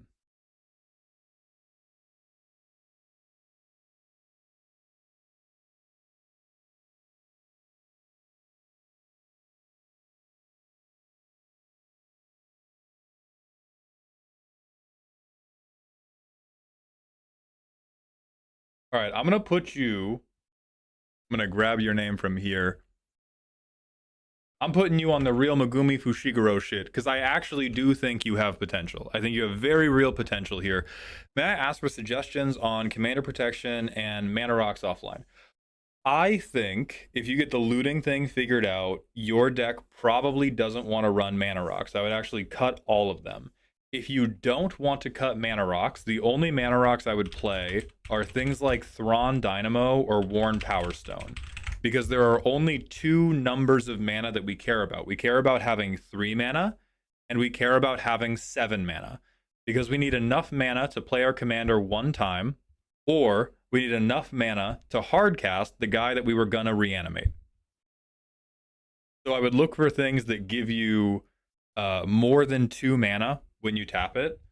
But you could also just cut all the mana rocks. You could also just cut all the mana rocks for counter spells, stuff that makes your commander hexproof. There are a ton of these that are very, very low cost, right? Just basic shit like Shore Up.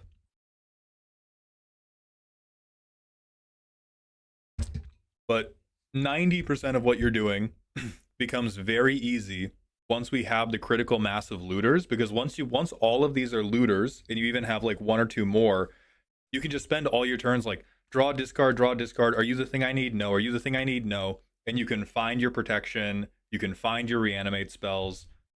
So out with the mana rocks, out with Man Lantern, out with anything that brings the card back to your hand, and in with the other fish looters, and with basic water jokes you can make about protecting your commander.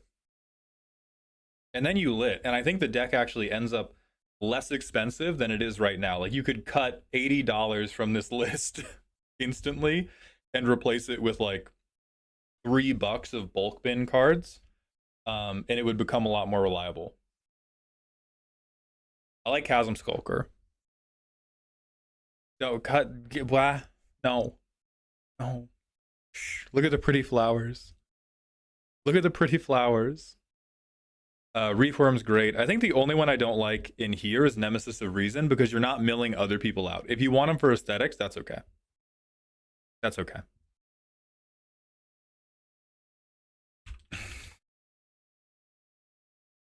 Also doing Corpse Dance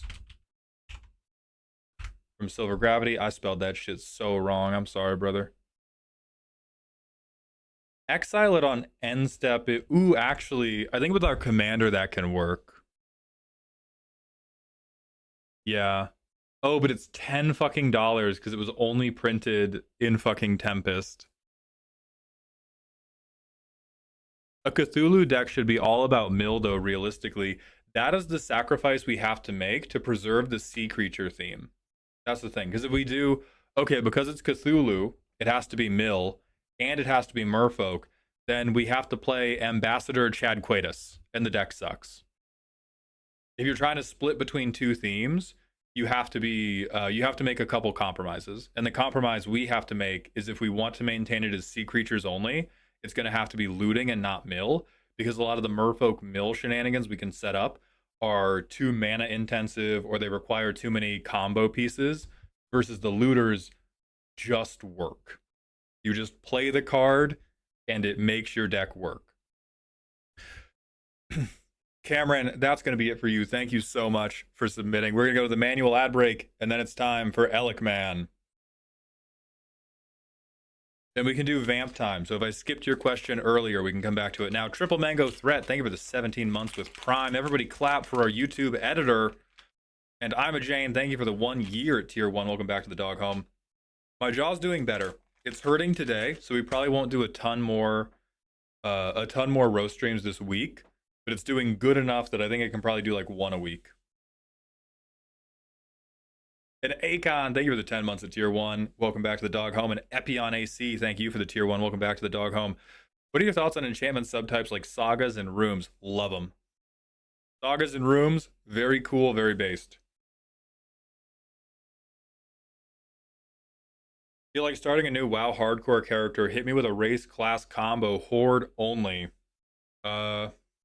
Orc rogue. I love a punch rogue.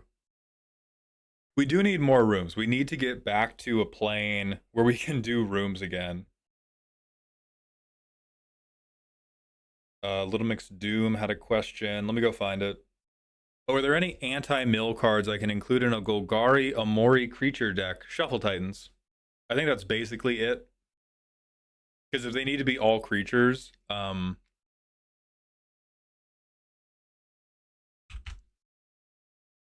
Ulamog.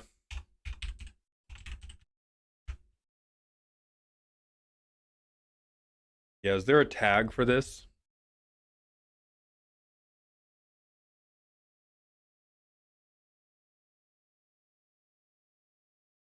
Maybe restock self.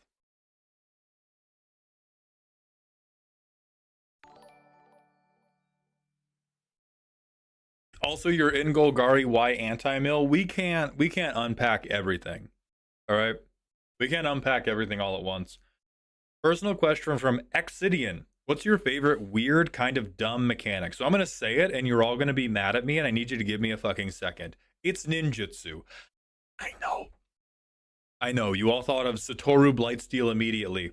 And that's what makes me sad about it, is I feel like we've gotten so few genuinely cool ninjutsu commanders, and it's all just been War Crimes Declan, right? It's Satoru, it is Yuriko. It's stuff where like the fact that they're ninjas barely matters, and I'm just doing some other type of broken thing.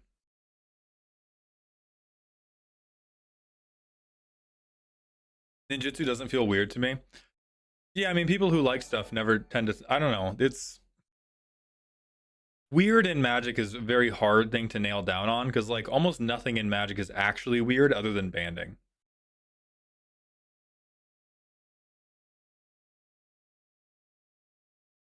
I wish ninjutsu was allowed to be sick as fuck. Yeah, Splinter is. I'm thinking about building a Splinter deck. I built Thunder Junction Satoru and it was still unsatisfying because I had to do like a shitload of removal. Personal question from Little Mix Doom. Is it antithetical to play a self-mill Golgari deck but still be worried about being milled out?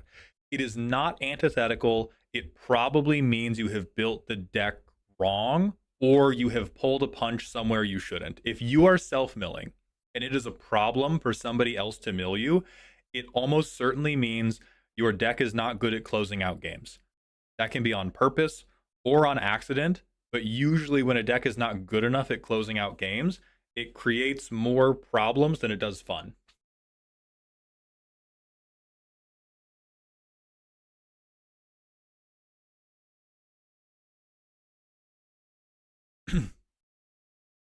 Gorogoro and Satoru is fun, but also scary due to all the 5/5s. Right, but ninjas don't matter. You play like Ginger Brute. You play like Ginger Brute and unblockable haste creatures.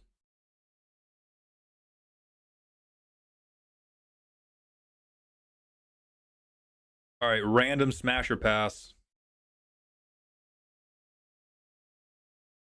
Gate, yes, I did. Sometimes I just don't do that though.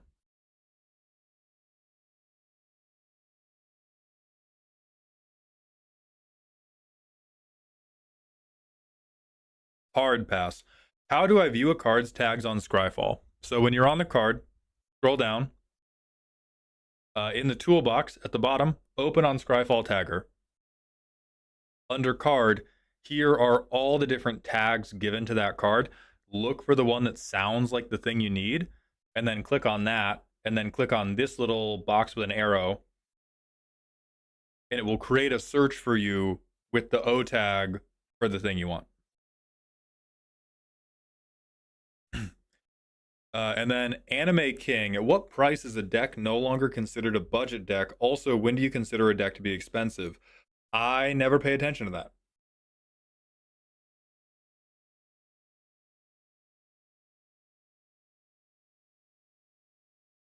Opinion on Ox Typal, do better.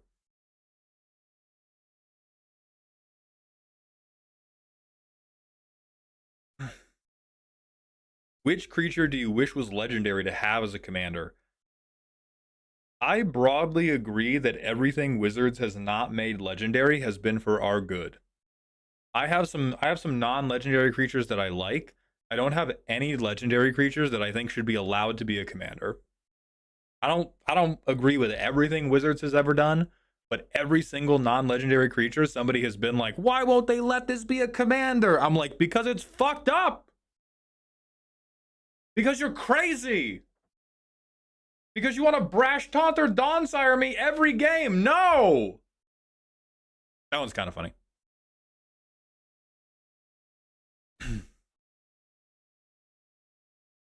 How would you recommend on managing food to allow time to work out while struggling due to working hours? Can you elaborate on the struggle a little more? Do you mean like timing when you eat, timing how much you eat?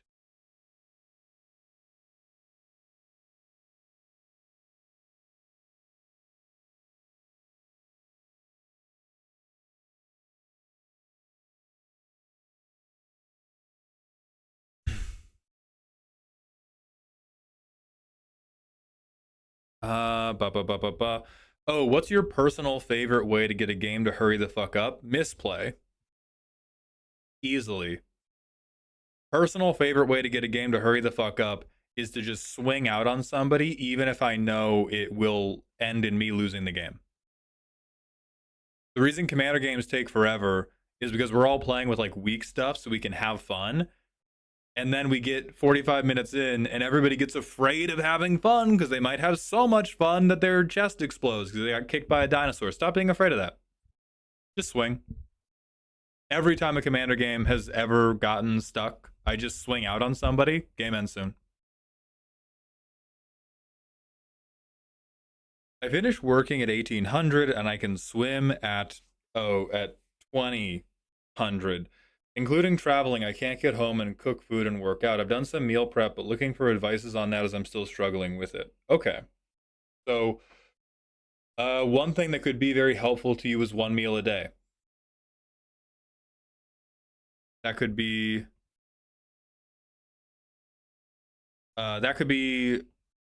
difficult for you to adapt to at first, but if you're somebody who has a very locked in schedule, a lot of people have done one meal a day with great success. It allows you to have these like 2 to 3,000 calorie smorgasbords, which are awesome. It's going to be hard to adjust to those workouts at first, but you can adjust to it, and then it removes all of the like, oh, I have to prepare all this food to heat up at work. What if I don't have a microwave? What if I don't like the texture of the thing when I microwave it? That's what always stopped me from meal prepping is I would get all these like good recipes, and if I ate a burrito that had been frozen for more than 4 days or like thawed for more than 3 days, I was ready to slam my head through a wall. I just could not do it. But intermittent fasting was very easy for me. I would just eat like a 2,000 calorie meal once and then have like little snacks the rest of the day. And you can work out on that. That's fine. So that's what I would do. Either in the morning or like right before you go to bed. Probably not right before you go to bed. The digesting that much food can fuck up your sleep.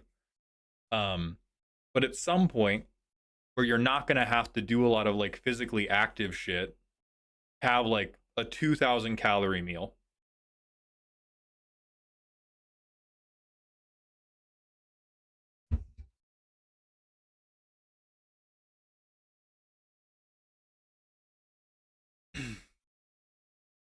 Should legendary enchantments be allowed as a commander like vehicles? Fuck no. If you could design a reality fracture inverted set of an established plane, what would it be? Probably Capenna. I like Capenna a lot.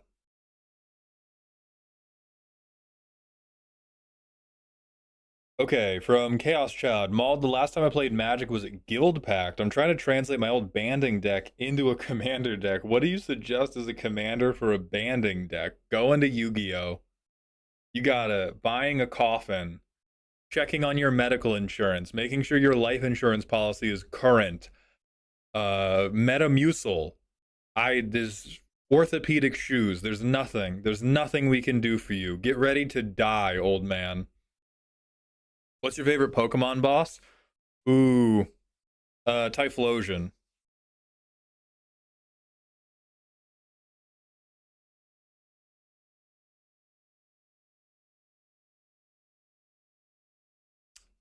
Last Golgari question: how do I mill safely? I swear that most of my self mill decks mill cards that I would much rather have in hand at the moment.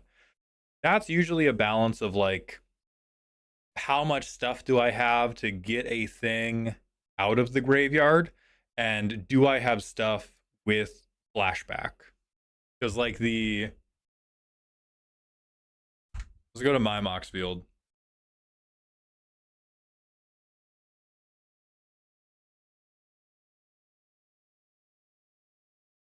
Because this deck, oh, I still have a bird. This got cut, so cut that. But there's like, this thing has flashback. Um, recursion piece.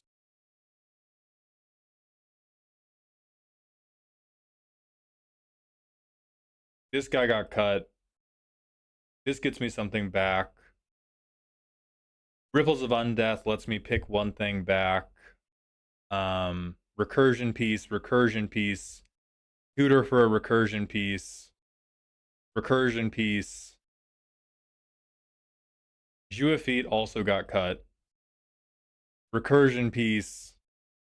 Card draw piece. Like it's just about having enough draw power and enough pieces of recursion that you can at least get one thing back, and then have the thing you get back be the thing you need.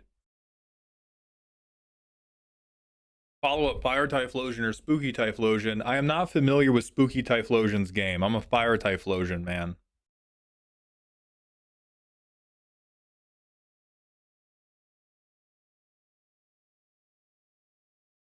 My partner and I play MTGA Brawl because of long distance, but I'm moving there soon and will be in a pod. What should I expect from my first 4-player commander experiences, and what do I avoid?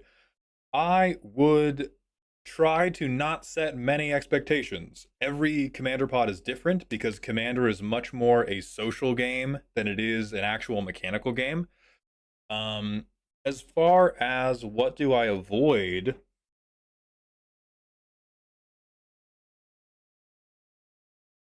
I don't know. The fact that you're asking this question, you're probably going to be nice. You're probably going to be respectful. I would, or actually, here's the real advice for for what I should avoid getting in with a new commander pod. The worst thing that people do when they're in a commander pod is, if they're doing a bit and it's obviously not working, they try to commit harder and harder and harder, and at no point do they go like, I'm sorry guys, I was trying to make this funny and it's not working. Let's just play a game. You have to be willing to put the bit down if the rest of the table isn't picking it up. I would say that's the only thing to avoid.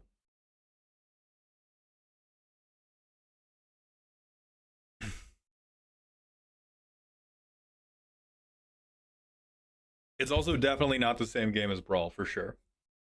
But that is like what I see commander players do wrong, is they have like, whether it is whether it is abrasive comedy, whether it is being like over the top about a sexual joke, particularly, a lot of people are just like, oh, they didn't laugh, I have to do the same joke louder.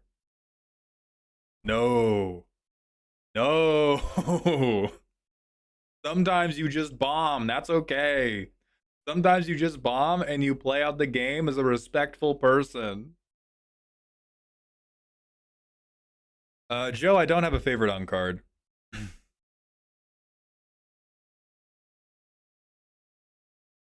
Yeah, Pearl, the fact that you're even asking, I trust you on the real life stuff. What?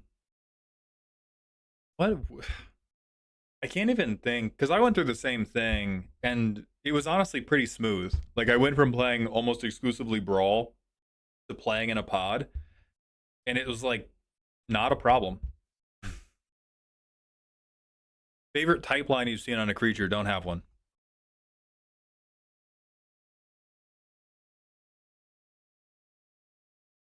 All right, we got to get to the next deck. Alec Man, are you ready to go?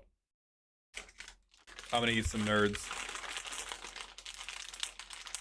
Yes, perfect.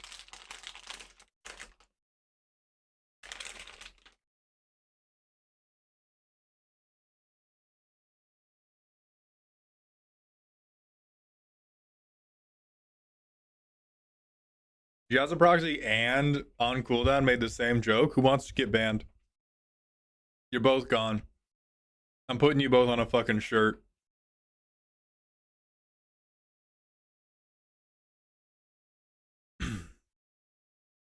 Okay, from Alec Man. I am here to juice up an evasive creature with as many con knives as possible. Alrighty. Rafine gives creatine. So we have Esper. Holy shit. Nope, we gotta go to the playtest. Nope, I'm not letting my brain be poisoned. Okay, that guy sucks. That guy's good. That guy's good. And we have interaction. I believe in you. We don't have a blue source, though. Alec Man, you tell the class, is this shit on top? This is a really good hand if we have a blue source. Did you get the mana base right? We got that shit on top, brother?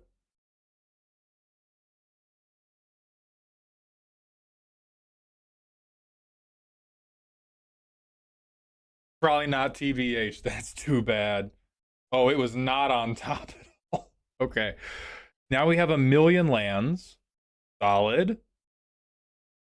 Very solid. Okay.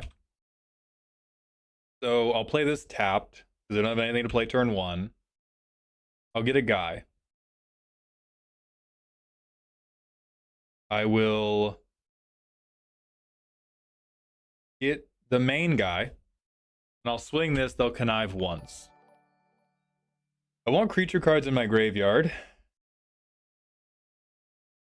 Oh, I want creature cards in my graveyard, but I have too many lands, I think.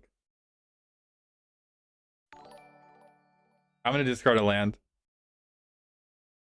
This relies heavy on curving out, but we're going to curve out.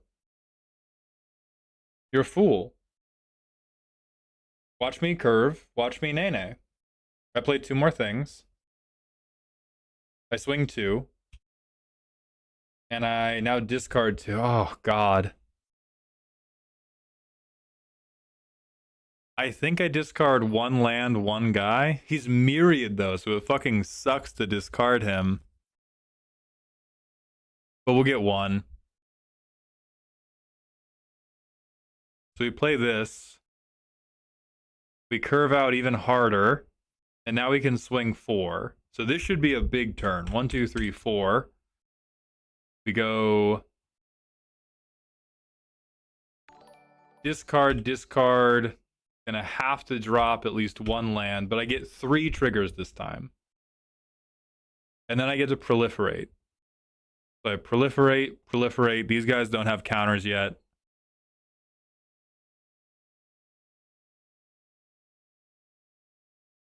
Okay.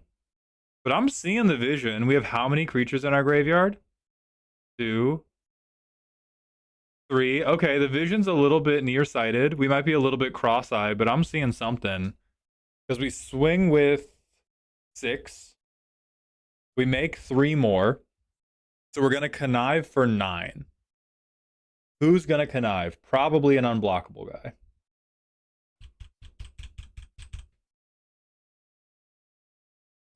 And then...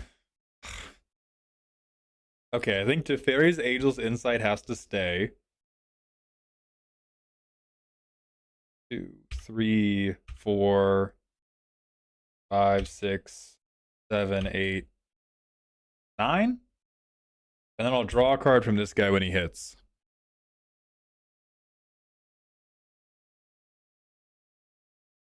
And then I'm going to deck myself, I think. And so we got to put 9 on it, guys. So we did 10 damage. And I would have proliferated. So these guys all get counters too.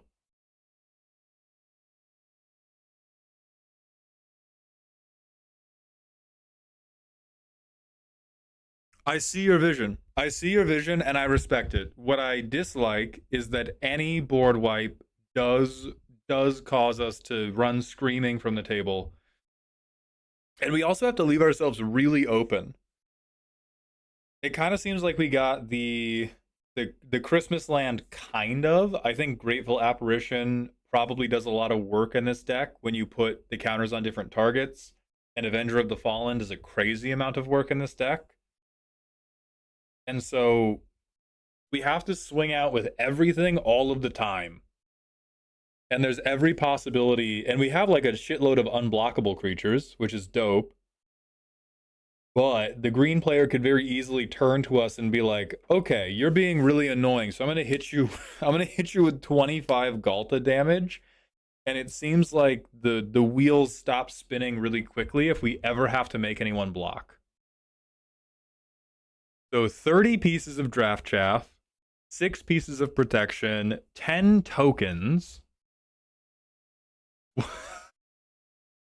One way to recover from the board wipe. Good. Okay, a little bit more protection. Holy fuck. Oh, what a little freak, bro. What a little freak. My favorite interaction. Yeah, me win tokens. Creatures you control get +X/+X, where X is the number of cards you've drawn this turn. Best card in the deck. Stone Cold best card in the deck. Ominous Seas.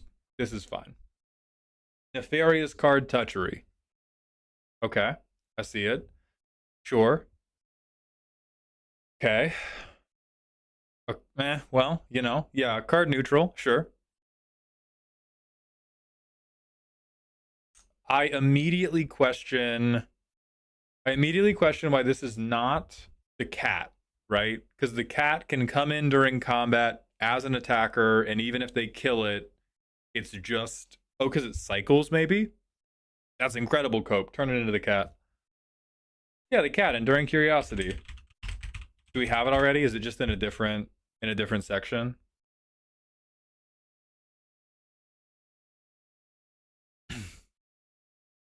Yeah, big cat.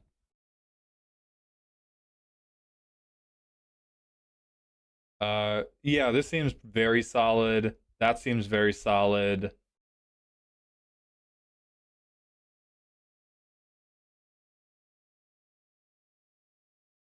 Ooh! I love this. Honestly, I think my only gripe with this deck is I would want to see... Why are you saying the cat can come in during combat? Oh, no, it can't come in as an attacker. My fault. We can flash it in. It can come in during combat. And it can come in during combat as an attacker if you lie, which is pretty powerful in Magic the Gathering. What I think we're missing is we have all this great draft chaff. I cannot applaud your draft chaff game enough. I think we're missing ways for them to matter if we get anything but the Christmas land. Can you tell me about, if one thing could go right for this deck, what would it be? Like, are you okay with losing 90% of your games if you make somebody use targeted removal on Fairy Dream Thief? Because then the deck's perfect. That's what the deck does right now. You die horribly, but you do make somebody use Swords to Plowshares on a 30-cent draft uncommon, which is sick. Is it like I want to risk decking myself? Is it I want to actually kill a player with unblockable draft chaff? Where are we? Because if this is your favorite interaction, like this kills a motherfucker. My dream TBH is using knowledge as power. Okay, then can I sell you on tutors? Because I think this could be bracket 3 appropriate, and you do have a hefty amount of deck access. I would say, honestly, this goal is sick. I like this. This is a very cool deck, very cool idea. The only thing holding us back is that our draw power is reliant on setting up the unstoppable legion of dogshit. And if we just have a couple functional copies of knowledge is power, job fucking done. So what tutors can we get in here?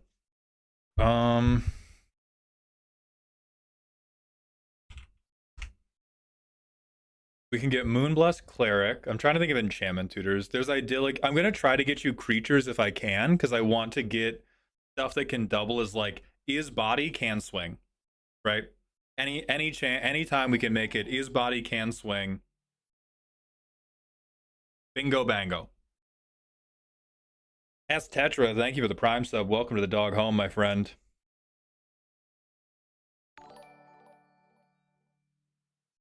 Yeah, tutor enchantment. Silent Hall Creeper does have built-in evasion, yeah, and then we can turn it into a different cool guy. But I don't think we need, like, I think this part's fine. We can quibble about like 1-for-1 ads or 1-for-1 swaps here later. I think it's better that these cards suck. I'm gonna keep it totally real with you. Especially if you're going to we are like we're doing Moneyball Craterhoof, which is so fucking sick. We're like, all right, we don't have green, we can't overrun, but we can recreate overrun in the aggregate. Because what does Fairy Dream Thief do? He gets on base. And then knowledge of power turns him into a 20/20. So I don't think we want to like, oh, we have to make all of these 1 and 2 drops really, really good. The 1 and 2 drops being really shitty is part of the charm. But we do want to make it more reliable that we find our Moneyball Craterhoof.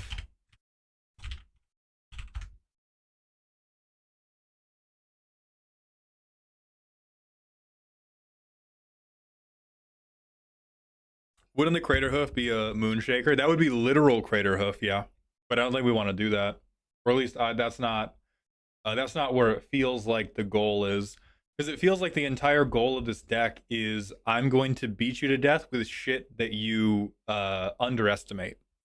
Nobody, Moonshaker Cavalry has never once in his life been underestimated. Everybody has correctly estimated that motherfucker the entire time. Aura or equipment, enchantment. Jesus. Jesus, we got no options for this shit. Okay, we got no options. Or no other options for creatures that can do it.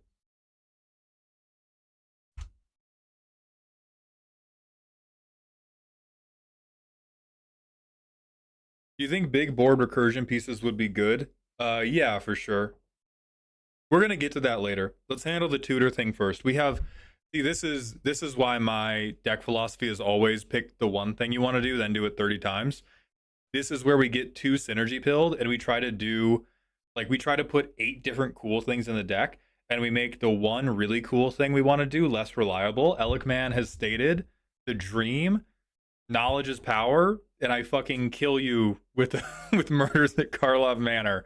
And so let's make that better and spam that more, and then we can think about other bells and whistles. Because I also agree that's fucking dope. Like, if the thing he wanted to do sucked, we could talk about what other stuff could we do. But this is a dope thing, so let's do the dope thing more and not worry about, oh my god, but how can we make it even cooler? We don't have to, it's already cool.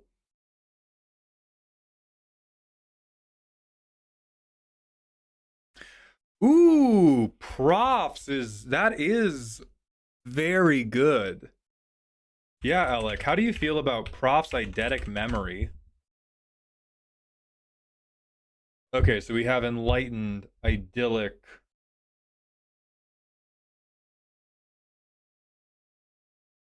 Profs doesn't work. Oh, it's beginning of combat. Never mind. Fuck me. Zilla, thank you for the 18 months at tier 1. Welcome back to the dog home. Yeah. Doesn't do it. Plea for guidance is too expensive. Enduring ideal is fucking awful. Alright, so we can do idyllic, enlightened, moonblessed cleric. Then we probably just have to do normal tutors. Yeah, that's too goddamn bad.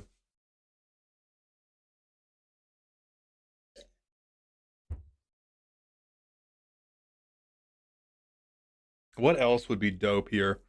I'm hearing out Starwinder.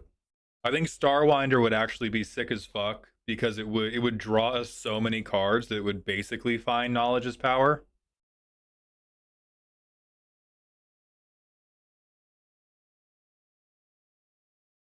I think they have Drana already. I swear to God I saw her in the first playtest.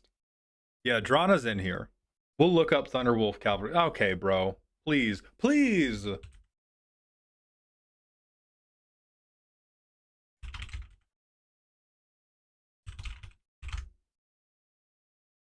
Yeah, Starwinder would be dope as fuck.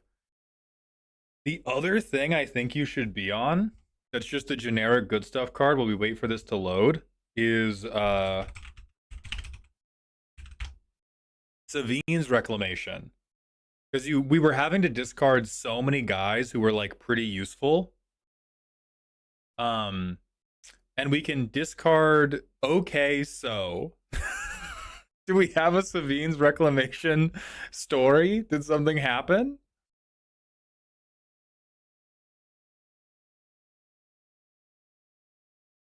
What happened with what happened? What did Savine reclaim from you, bro?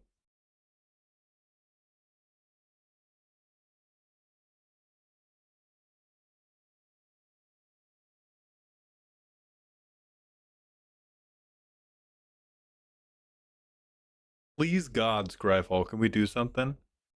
I was going to put Savine's in this deck, but since I submitted it for the Stompy competition, I left it out because it can recur lands. I respect the game. Put that shit, yeah, put that shit back in. Put that shit back in. Because that will honk for sure. Hey, thank you, Spacey.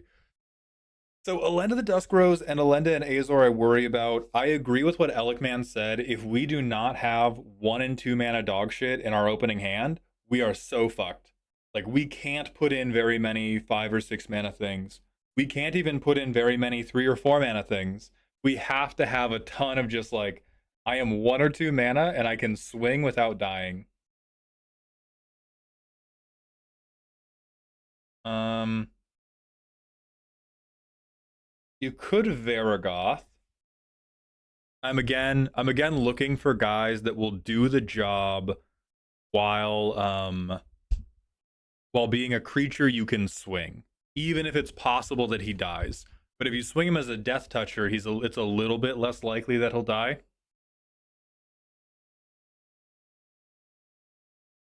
This won't transmute correctly. Devotion to black, and we're looking for 5.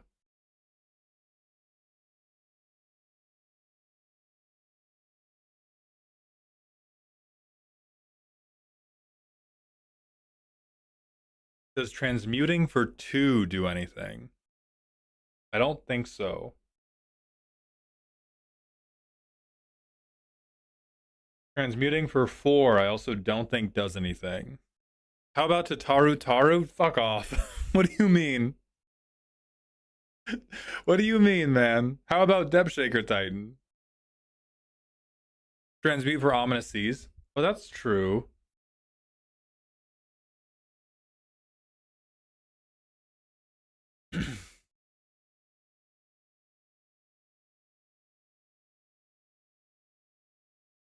Ooh, Lila. Lila's a bit of a shout.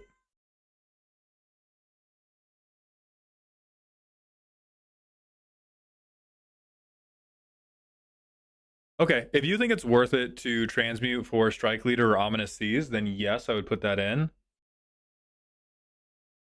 Choco Knight? What the fuck is Choco Knight?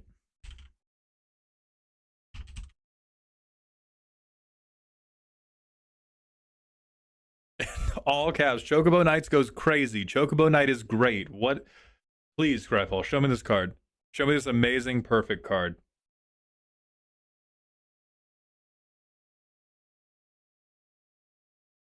The gate, the guard, the key, you got the wrong idea. We don't... Stuff is going to end up in our graveyard anyway. We don't want to wheel, though. We want to just connive a ton, so we need a wide board. Dog, what the fuck is happening with Scryfall today? It feels like every stream, even before the month-long break, every single stream, Scryfall has gotten worse and worse.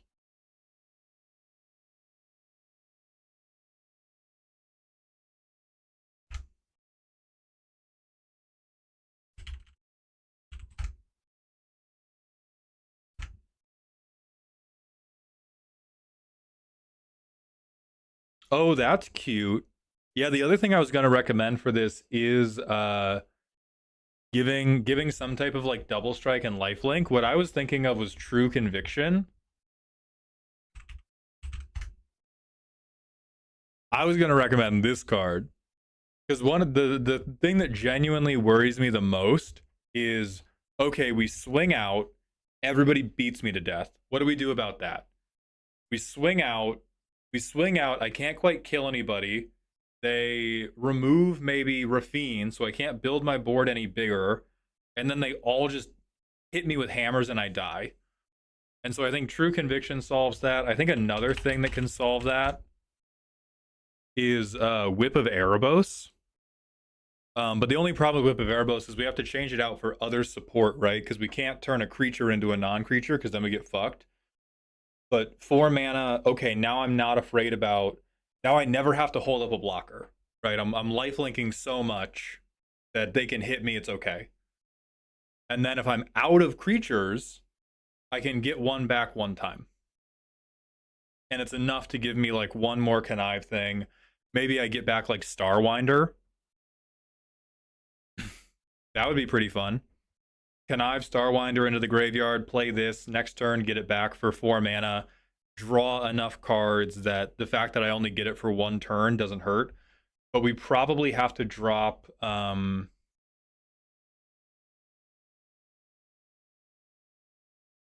like one of these other nefarious card touchery cards to do it. Like we can't really fuck with this curve too much.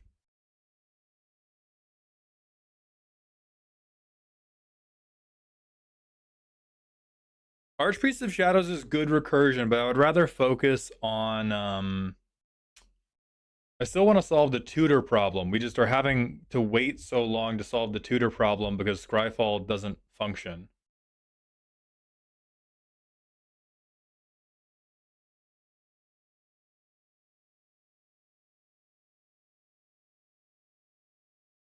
This goes to graveyard. That's true. Gregor, Shrewd, Magistrate. I don't think we commit crimes enough for this. We don't commit crimes enough for Stinger.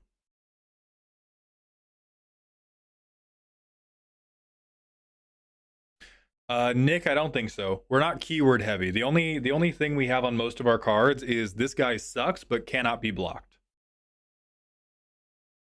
Boss, hear me out. Naam Shai Marab. 4 mana is a hard fucking sell. Fuck no, dude. No, no, no, no, no, no, no, no. Our entire deck is about churning dog shit at people. We can't be like, hey, do you want a good permanent back? You have to give me dog shit, though. Look at this.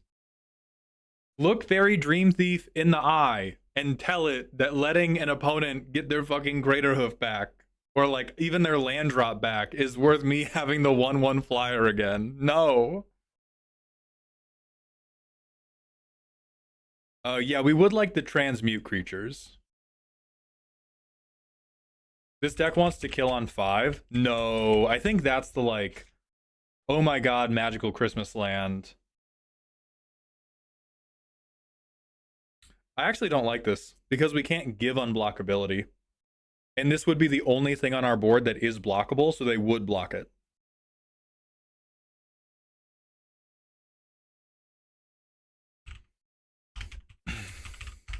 Ayara's Oathsworn.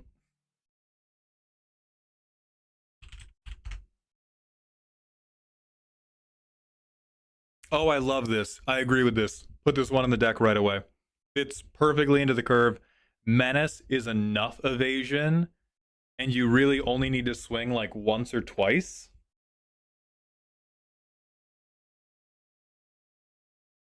I think we have Adeline. Yeah, we have Adeline. We have the good counter stuff. So we have Varagoth, we have Ayara's Oathsworn, we have the like instant and sorcery tutors. Even when it needs exact. Oh, is it not 4 or more? Oh. Okay. Let's do the math. So, oh, I think that does fucking sink it. Because we're gonna play her on 2. We're gonna play her on 2. We're gonna play our commander on 3. We're gonna swing her. She's gonna connive. She's gonna go up to 1 or 2 counters. If she goes up to 2, and we swing her and Rafine the next turn. Okay.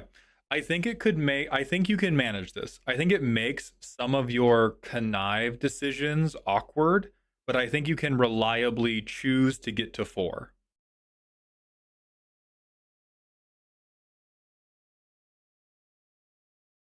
I think I don't think it's too difficult to pick getting to 4.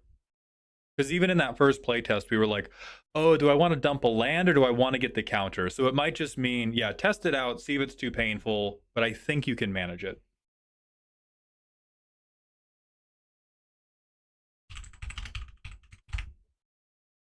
Practiced offense. This is pretty cute. I like flashback. I don't think it's good enough to take the place of any of our other cards, though. Because again, we can't cut creatures for any of this shit. We don't want Herald, Zephyr. We don't need to make it everything. The entire premise of the deck is I have an unblockable dipshit. We don't need other ways to make them unblockable.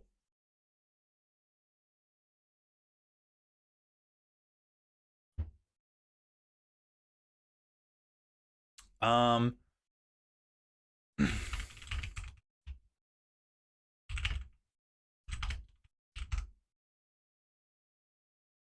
how do we feel about this for protection? Do you feel like you don't have enough protection, or do you feel like you can protect stuff well enough already? Because this is like very thematic and very mana intensive to protect a meaningful amount of stuff. Versus Duty Beyond Death, you should have a creature to sacrifice. It will elevate your damage a lot, and it will protect you.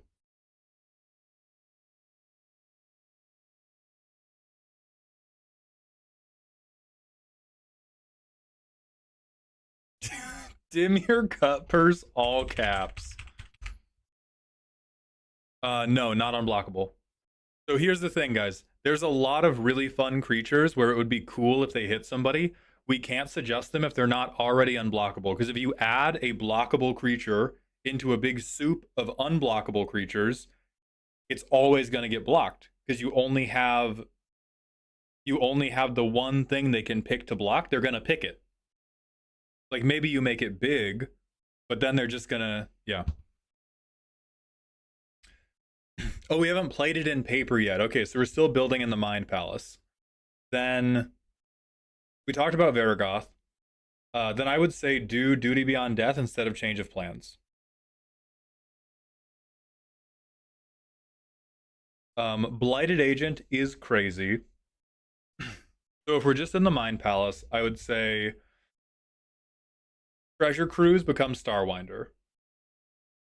Recon Mission become the Cat. Ledger Shredder could become Varagoth or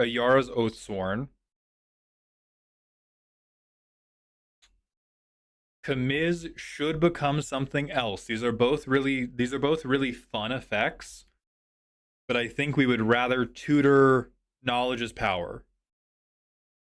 Pilfer's great. Dig through time is great. Alhamret's archive.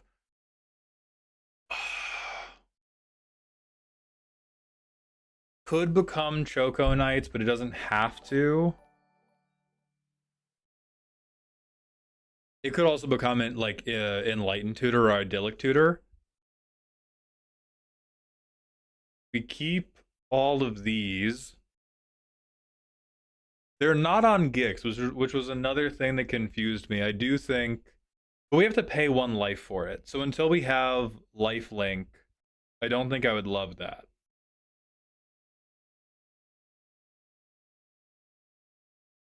I worry about March might get better once we put Starwinder in the deck.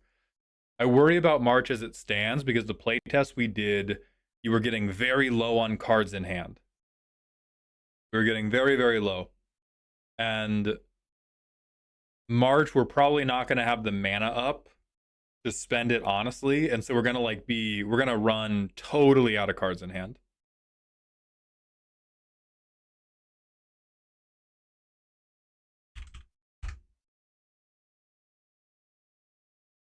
And then the other thing I would think about,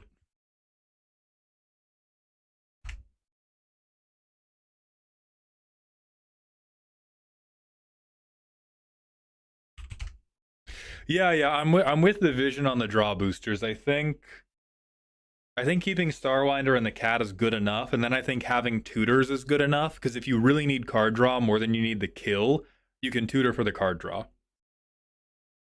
Skitter Spike is fun. I don't think it's what the deck wants to do. So Elikman, if you want to have Skitter Spike, great, but Skitter Spike is a different way to deal. Like, Skitter Spike is a thing we play instead of Knowledge is Power to close the game out. I'm full in on, we are Knowledge is powering you.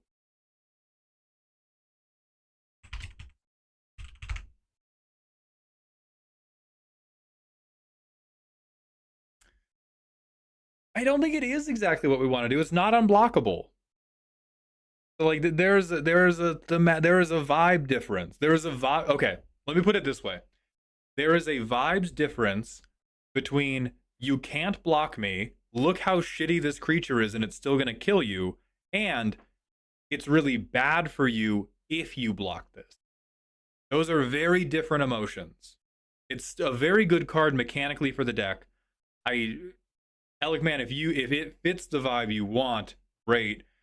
It's a different energy than, haha, look at this little rat. He's gonna kill you.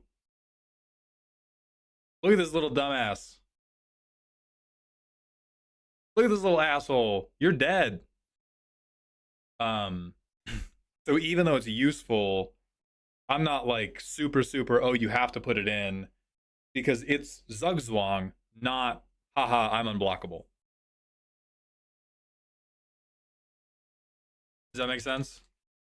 Because we're not trying to discourage blocking. We're trying to tell people, hey, you can't block. Take 1, take 4, take 27.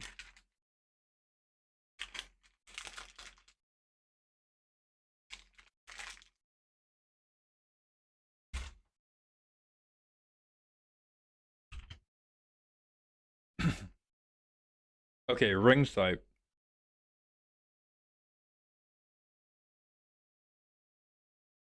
This is solid. Well, solid. This is an acceptable tutor. It's a little bit rough for our curve at 3 mana, but I think it's still playable. So what I would do, Elikman, is I would definitely get Starwinder in here. I would get either True Conviction or Whip of Erebos in here. Put Savine's Reclamation back in. And then you can replace some of these card draw doublers and like Kamiz with the tutor cards we talked about. And just feel it out from there. Do some play tests, see how much you enjoy it, and see how reliable you can get. I'm eventually gonna Knowledge is Power you.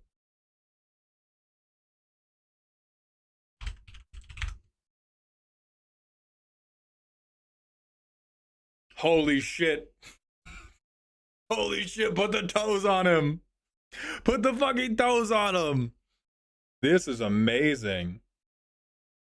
Makes us a body, has evasion. We can turn it into pure draw when we're ready to, and we can reuse it if we need more pure draw. That's awesome.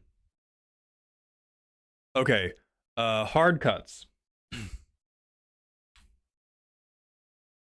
I would say Cruise, Reconnaissance, Ledger Shredder, Kamiz, Alhamaret's Archive.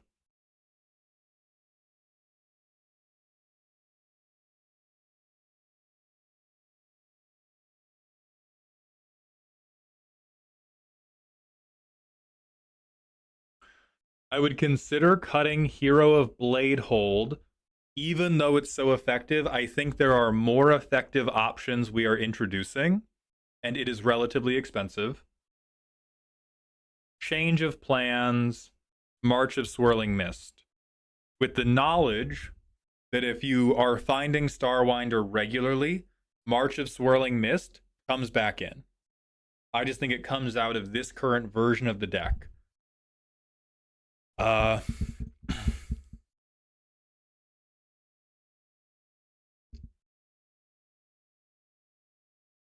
And then you keep all of these totally fucking awful cards. All these totally fucking dog shit cards. That's great. Yeah, I love this. This is super cool. I'm excited to see. Let me know how it works. This may be one that I wish to steal for my own collection because it seems like a pretty fun Esper aggro deck. Alec, man, thank you so much for submitting. We're going to go to the manual ad break, and then we're going to on cooldown. I'm going to call again Future Man X. Are you with us today? How do I send you a deck to look at? The Dursinator, thank you so much for asking. Thank you for being here. We sell these reviews on Ko-Fi every weekend. I haven't sold them this weekend because I've been having some jaw problems. But normally we do 2 to 3 roast streams a week. And it is $75 to get your deck roasted. We do $15 reviews as well that are off stream. I have a YouTube channel here. We're in the ad break time, so I can show it to you.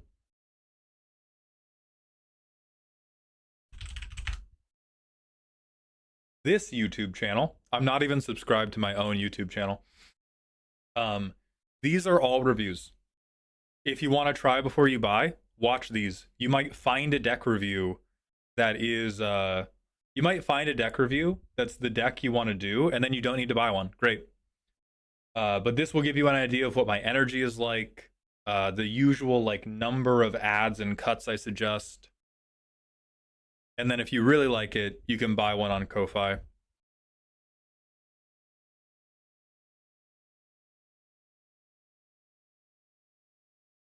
The gate, it would be really funny if my audience one day got big enough that all of us scryfalling cards during deck roast streams DDoS scryfall. That would be hilarious.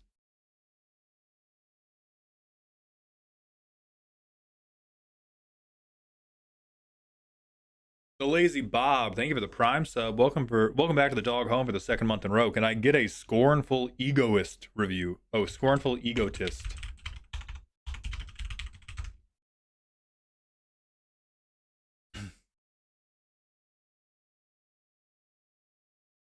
What the fuck is wrong with you, dog?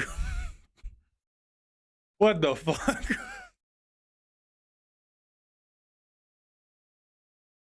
we... Hell yeah.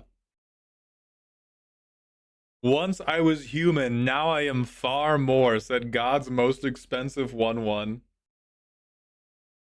Oh yeah, the game changers. So if you want to take it to 3,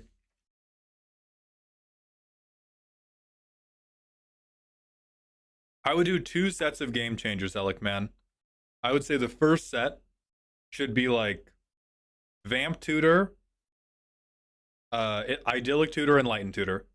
Like the first round, your 3 game changers should just be Tutor for the card I love. If that is like achievable enough, and you're like, maybe I don't need them to all be the Idyllic's not a game changer. Demonic, Vamp, Demonic, Enlightened. Like, just make sure we can find the thing that you love.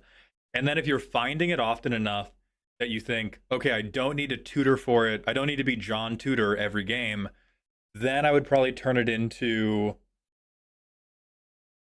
either intuition or gifts ungiven, because if you're going to be running Savine's Reclamation, there are some very compelling piles you can make. Teferi's Protection, and what would the last one be? You would probably end up keeping one of the other calculated tutors, but actually Fierce Guardianship, probably. So Fierce Guardianship, Gifts Ungiven, and Tef Pro, if you can get Knowledge's Power reliably enough.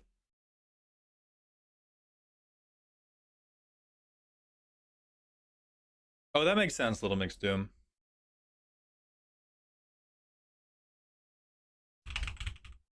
Of course, Alec Man, thank you for submitting, and I do hope you enjoyed. That's a very neat deck. On cooldown, thank you for the 500-bit cheer. Can we get an FMK? Yeah, for sure. All right, first, we're going to do a blind.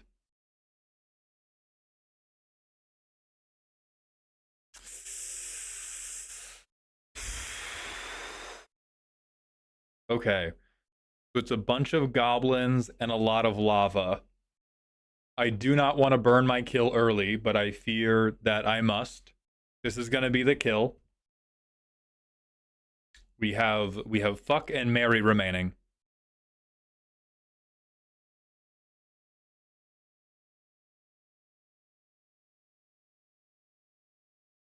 Clone. So either myself or anybody. Easy fuck. Who are we gonna marry? Both situations. God damn it. Oh.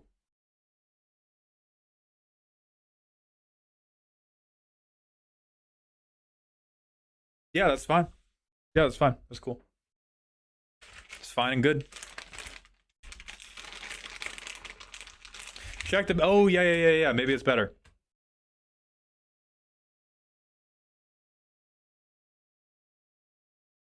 Hell yeah, what that mouth do?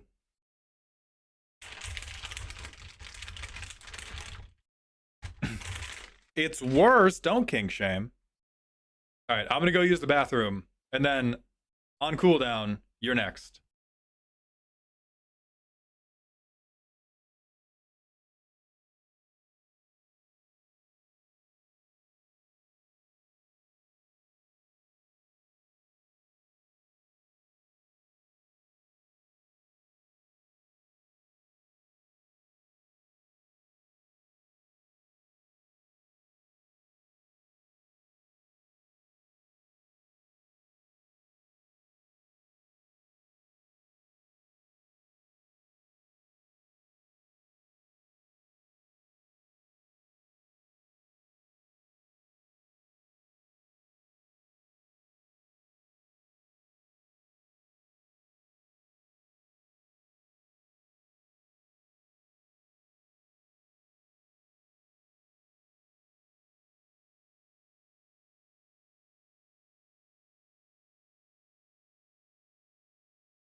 Hello, Kolos. You're definitely not late. Yes, while I was peeing, I did realize there was a short I put up on YouTube that I wanted the stream to help like juice, and then I forgot to set it public. So now it's the worst part about standing desk is no chair cam. Yeah, listen, it's the only fucking way. I'm visiting my dad and he's watching shorts help. You got to get one of those like Wi-Fi brickers. It's really bad. You got to save them. You can't let your parents become iPad babies. That's how Fox News gets you. Okay, did I miss anything else? Ah, Plifto. If someone were to give you a dollar amount equal to the highest number you can sequentially count to without taking a break for more than a second, how high do you think you could go? I think right now with my neck problems, I would get stopped around 100. Because an issue I've been having, that I'm having this stream and that I've been having for the last month, if I talk too continuously, my jaw hurts so much that I begin slurring my words. And so I think there's a point where the numbers would become unintelligible, even though I would know what number goes next. And I think that would be around like 100, 150.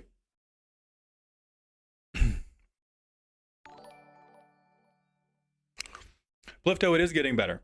It was getting way worse for a while, and we had to take a break from streaming. But now we're back, and hopefully back for good.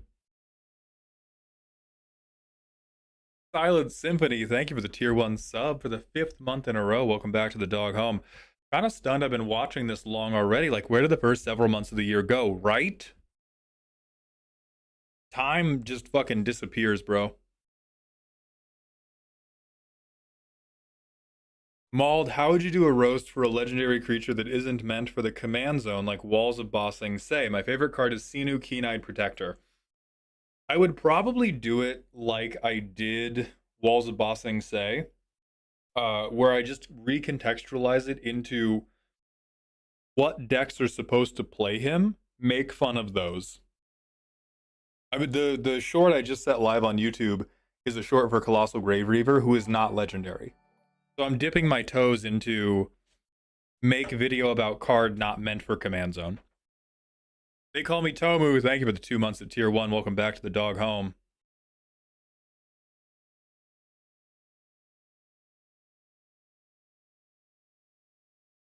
Joe Amphibian, thank you for the drink water redeem.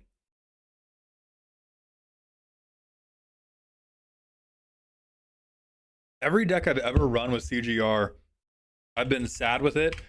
It either does nothing or does a 30-minute turn that doesn't win.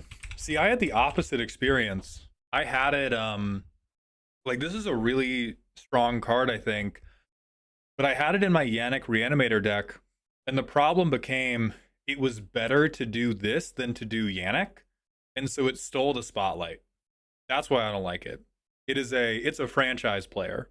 It's your Kobe Bryant, Michael Jordan, LeBron. Um, if your deck has this in it and you can get it out quickly, it is like the best thing to get out shy of a deterministic win the game combo, which was just it was just hogging too much screen time. And so I cut it, even though it's objectively very good for the deck.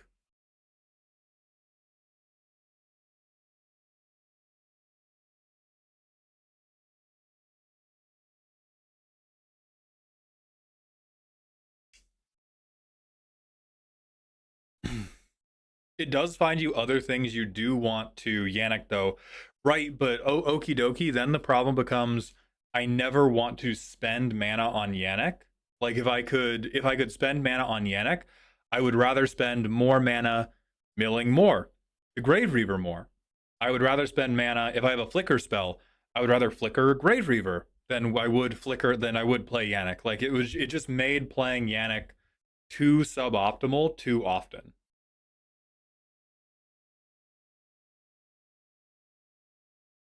Oh, Rusty, I've been getting jaw Botox for the last like 6 months. Does barely anything. I got my last set of jaw Botox done like a month ago. So I've been getting it. That was one of the earliest things I did for this, and it's why I can talk. Period.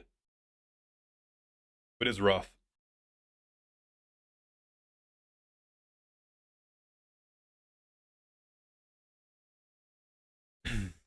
Okay. We are back from the ad break. It is time for On Cooldown. Cycle creatures, explore dungeons, reanimate cards against humanity, get the flag back. Okay.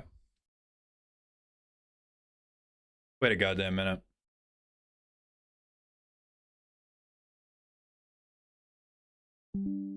So I have a section in the form where you can tell me, do you have any cards that you love that you don't want me to cut? Explain this shit to me. Absolute pet card, the weirdly sexy caterpillar from the very hungry caterpillar. What the fuck are you talking about? What the fuck do you mean? This is my pet. This is my pet dog. I love her very much. She will shit on everything you have and eat the rest, and then shit in your mouth. Please pet her. It could be the Saga Shieldred. True. I'll give him a chance. I didn't copy paste the deck list. I was so angry.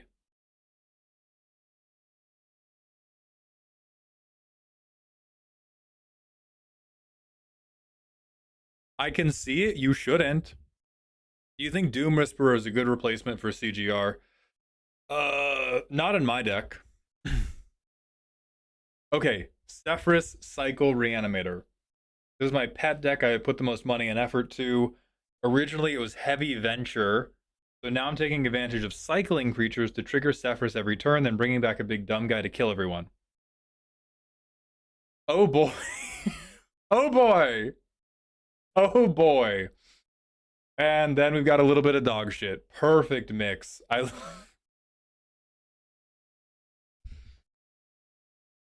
Psych Rift Tef Pro can't make it out of a fucking pre-release. Beautiful. It has a kind of primer. This is not a primer. What? This is a shopping list. But you cut Astral Drip. No, actually, I get it. No. You're resetting Sephiroth, right? Because it's not first time each turn, it's once each turn. I kind of fuck with that, actually. No, but it brings back an end step. Never mind. Fuck that. Well, why is that there? Why is my search history here? Oh, your primer didn't save. Okay. Oh, we're going straight to the playtest. I shouldn't even be looking at this. So I have Gifts Ungiven, Reanimate, Dimir Signet. You know what? This is actually... This looks like a good hand, right? This is the perfect hand to demonstrate what I don't like about this deck. Oh no, I missed my land drop. Sorry, guys. Anyway, Toxro. Do you like my Sephiroth deck? I don't think you're appreciating my Dungeons deck enough. Put a -1/-1 counter on your mana dork, Ethan. I don't think you're appreciating the glory of my Bald Queen, Declan. Oh, you didn't mulligan for turn 1 removal? What a shame. That's what I don't love. It's a dope move. It's a dope move for a Reanimator deck. Many of the tools we have put in here outshine Sephiroth. Now that's a personal decision because some people are okay with their 99 outshining their commander. But even if we don't do the you don't do the risky business of I'm gonna miss my land drop turn 1, we still do Dimir Signet. Turn 3 we go Gifts Ungiven. Holy fuck, brother. And we get like this guy. This guy. Hell yeah, this guy. And this girl, right? We get these 4. And we don't give a fuck what goes where. You know, something goes to hand, something goes to graveyard. And then we reanimate it. And it's again the situation of like, did Sephiroth matter? Not really. The Sephiroth cycling plan is a very bracket 2 plan. And then a lot of your support is bracket 3 support. Which doesn't mean the deck doesn't work. It makes the deck work very well, as we just saw in the playtest. But it creates a deck where your commander doesn't get to look cool. Because the cool thing is Hey, I reanimate Bahamut and I get 2 of them. Oh, hello, Elk. Thank you very much for the raid. It's good to see you. How was your day, my friend? We're currently looking at a deck that has cards that are too good instead of my normal, which is cards that are too bad. We have Sephiroth. We're doing Sephiroth. Anybody who's raiding from Elk, we're doing the same shit Elk does, but with a beard. I reanimated Bahamut and got 2 of them. Yeah, and that's fucking dope. Sephiroth is unrelated to that incident. Like, we've power creeped our own commander. I spent a lot of time on this deck, lol. I can tell that. Hey, don't worry. If there was any quality of this deck I was questioning, it was not the time you've spent on it. The 99, I think, is very good. And I think this is very clever, but I do think there's a definite power mismatch between what you want the endpoint to be and what you want the machine to be. Because if you want the machine to be, I'm doing cycling bullshit and I'm gonna get I'm gonna reanimate something big. I genuinely don't think you should be doing as much other reanimation, even though it's objectively the correct thing to do. If you want cycling, summon Baltimate, die. Get out. No, we're putting you on a shirt, bro. You're gonna be tie-dye. We will raise money for your fucking family. How dare you? Mango, edit my face onto Bahamut. No, no, he has a point. You could die today, Thunder. So, re-ink, so that I know what direction to go. What is the dream for this deck? When people go, oh my god, he's... Finish that sentence. Is it about the reanimating, or is it about cycling a fucking bird? Jesus, what a bad card. What a fucking bad card. Oh, the Vine Boom's not working? Fuck, hold on. Oh, it is. My headphones are turned down too much.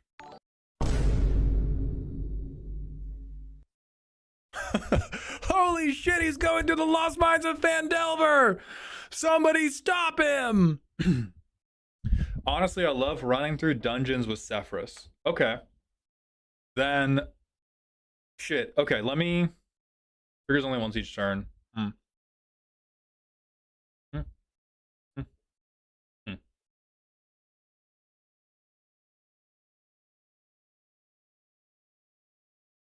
I like to focus on that. Okay.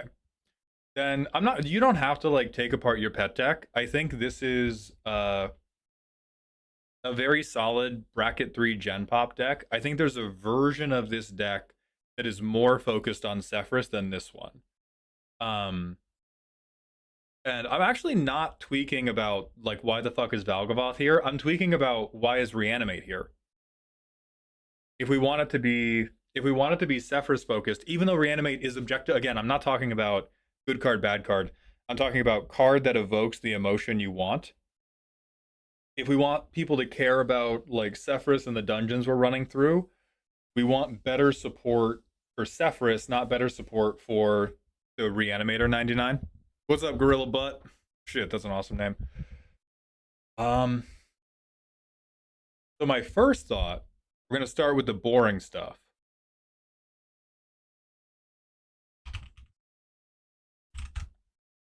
If you want to cycle every turn, cycling every turn is mana intensive.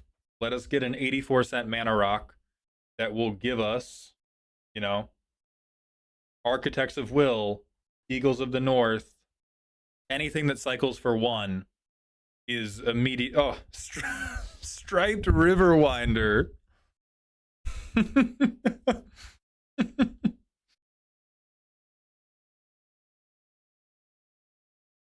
Because if we want to cycle every turn, we're going to be most limited by the amount of mana we have. Yeah, and we have a ton of rocks, presumably to try to provide this mana. You can do Bender's Waterskin, and you can do Victory Chimes. I think both of these are like one-stop shop. We get to cycle twice as much as we already cycle.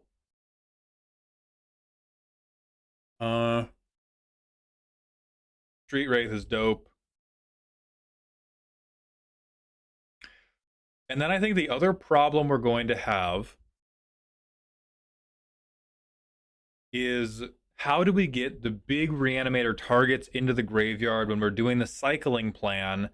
Because right now we're going to complete a dungeon and reanimate something, but the only thing in our graveyard is going to be fucking Curator of Mysteries.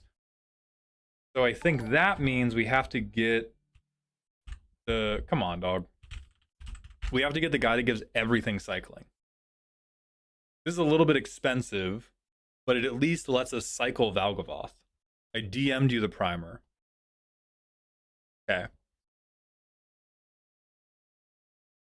That's so many fucking words, dog. What? Wait. Okay, so we love necromancy. We started with Cedrus. It was fun, but we never wanted to cast Cedrus. The same position we're in right now. Mass Mill. My first Zephyr's deck felt great, but felt a bit slow until about a year ago. Until I had the idea to convert it over to a cycle package, felt much smoother until then. Okay. That is...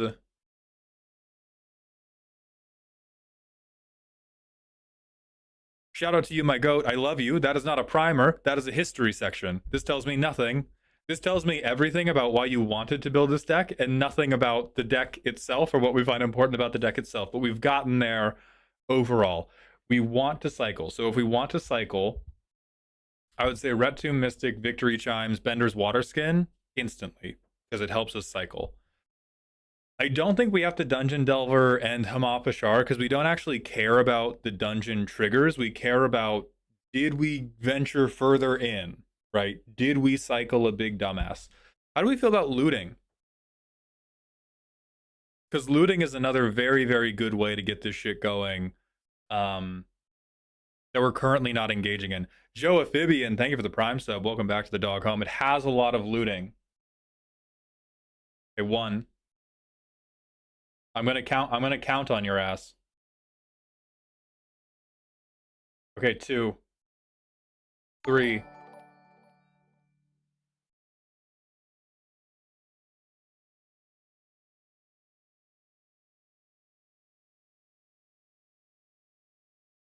We're gonna have a good long talk about what a lot is, Brother Bear. We are going to have a genre-defining moment about what you think a lot of something is. Jesus. One of the dungeons does allow you to discard, right? I have no idea. Dread it, run from it. All cycling reanimation falls back to Hashatan. We could Hashatan. Yeah, we have Tortured Existence, which is fucked up and evil. Tortured Existence and Bender's Waterskin, I think, is actually the god combo for this deck. So these guys all cycle, that's fine. If Commander good, more Commander better. Hell yeah. These arts are sick. Like, as a pet deck goes, the blinging you've done on this is A+, no notes. I love Pondering My Orb. Bald Woman, Bald Orb, perfect.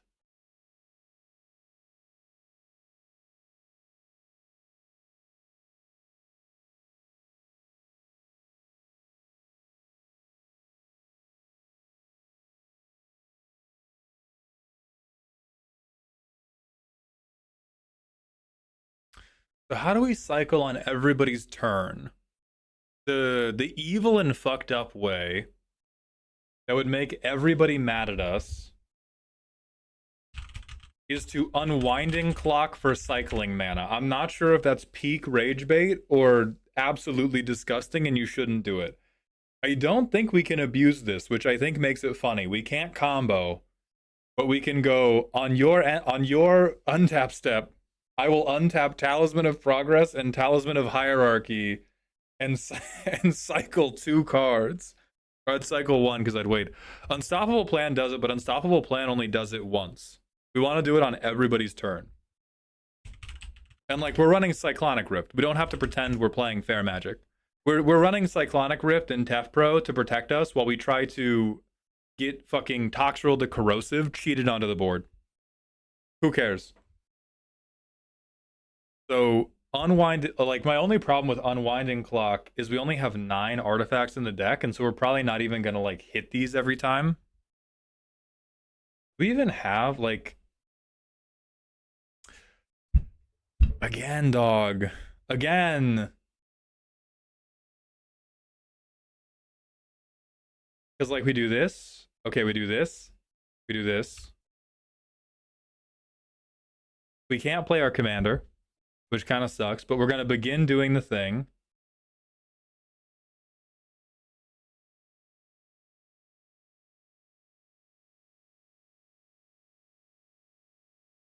I discard that guy. Tap land, surveil 1. Now I'm gonna wait.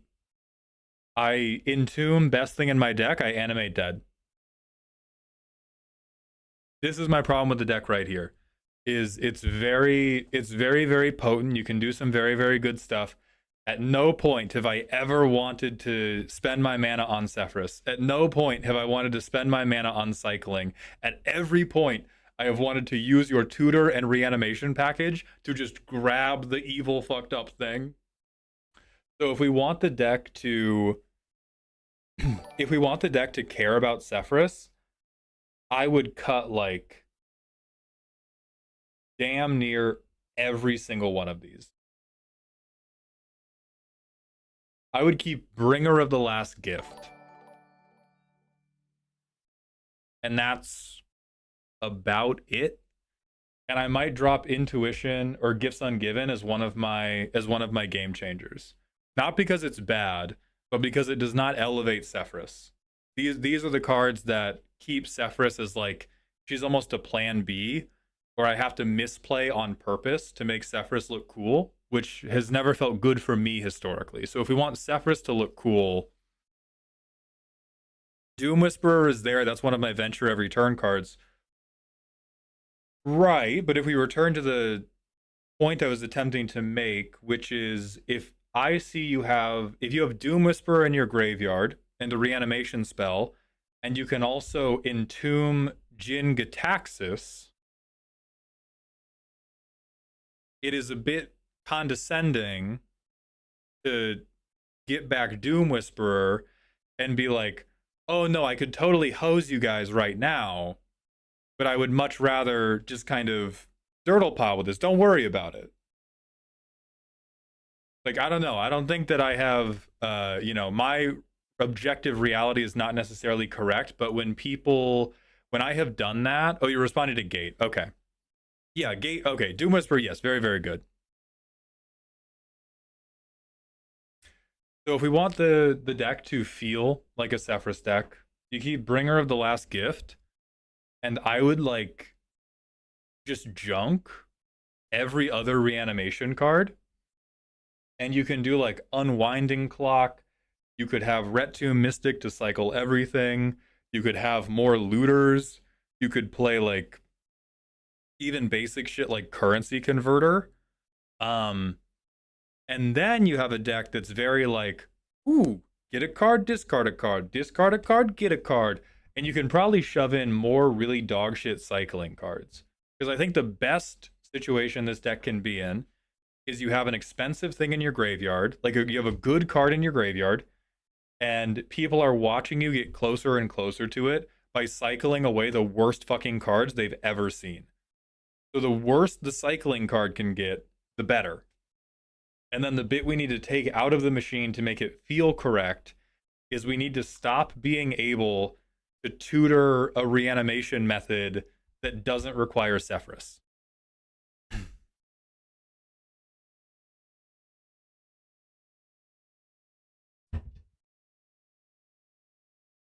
Yeah, Twilight Diviner is fucking perfect. Stupid Thought Enigma Jewel.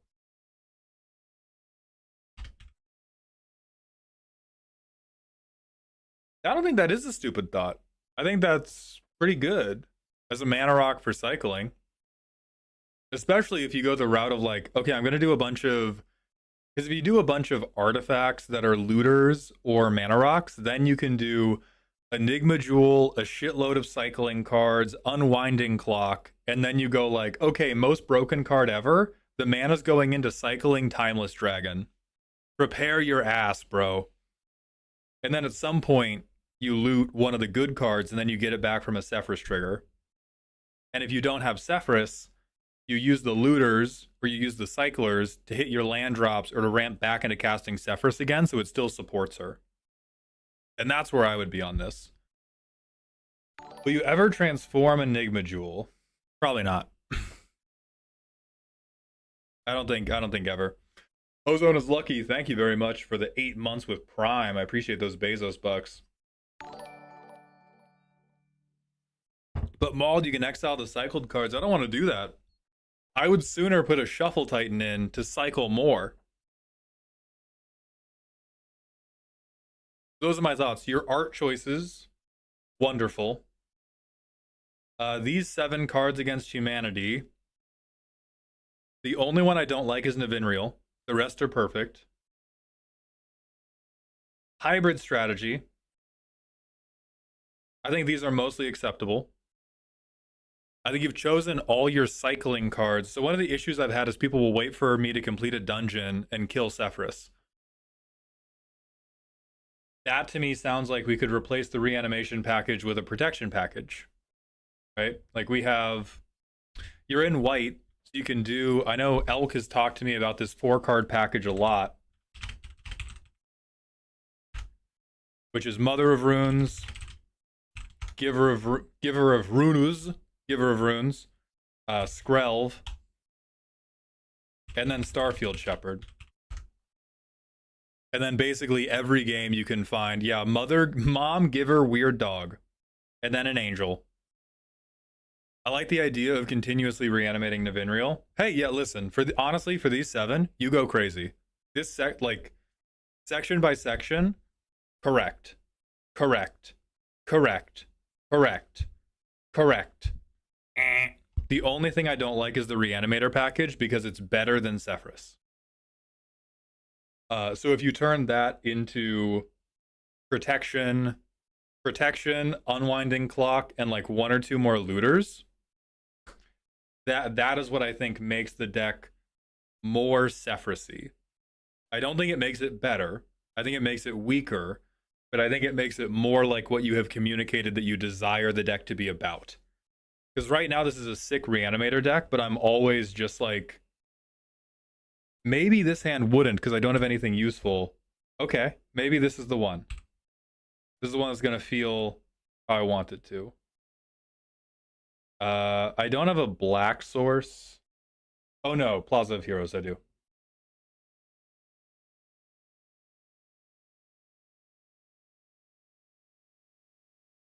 Never fucking mind. So now, I could begin cycling, right? It could happen. Or, I bury it alive, wait 1 turn, and then I unburial right them. And Sephiroth doesn't matter. This is what disappoints me. That's it. Oh, the mother, the daughter, and the holy aunt. I said that shit? That's a way better way to say it. So I think we have... What have we done? We've like...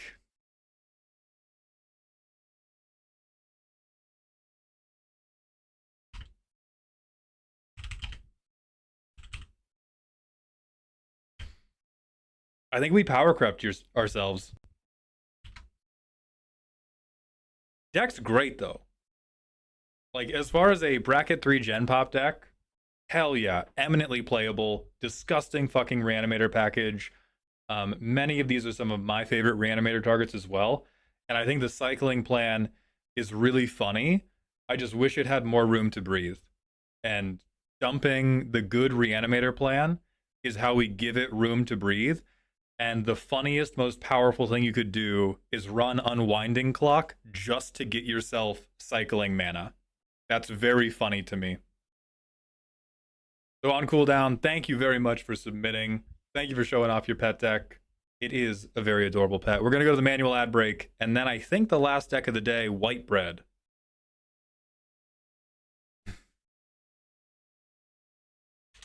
I'm going to pop another Fisherman's Friend.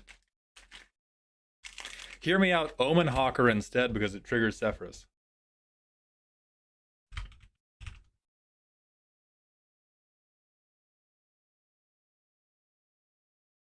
Uh, I would rather do Mana Rock Unwinding Clock, but if we were doing like Bracket 2 Chill Sephiroth deck, yeah, this can cycle. This can pay for cycling once. Sure.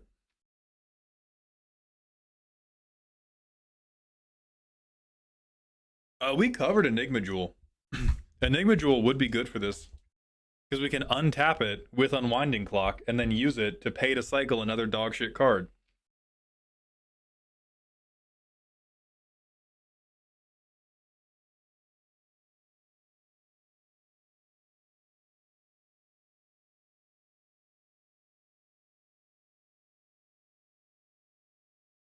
Okay, and we do have white bread.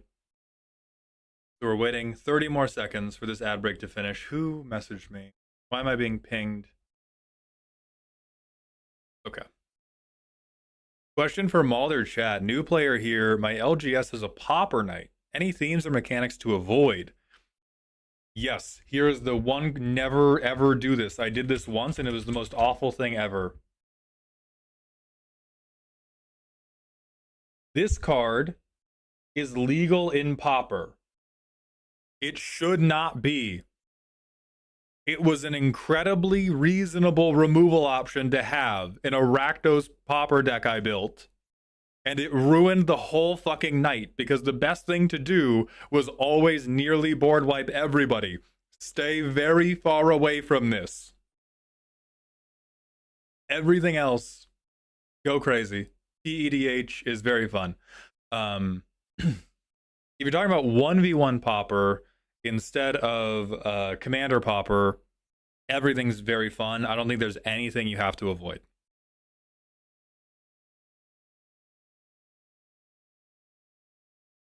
Are there even enough cycling cards in the deck? Feels a bit light. I don't think so, which is also why I recommended cutting the Reanimator package. Like, we need more room for the stuff that we like. The stuff that we like has been power crept by Esper Reanimation. Board wiping every turn, that's insane. No, I'm not insane. This person was insane. I was playing against a Kadira deck that just kept shitting like 5 or more tokens into play every turn. And so it was like, okay, either I board wipe, I either mostly board wipe them again, or we're gonna lose. I guess I'll mostly board wipe them again and hope one of us draws something cool. And we never drew anything cool. And we kept having to board wipe them.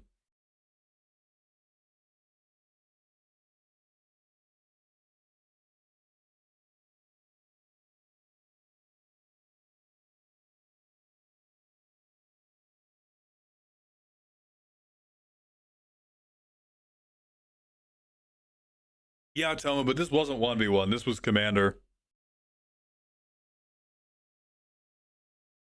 What would be a good commander for a hardcore dungeon venturing deck, not counting the one currently being reviewed? It's probably her. I don't know who is second place to Sephiroth, but I think it is not a close competition.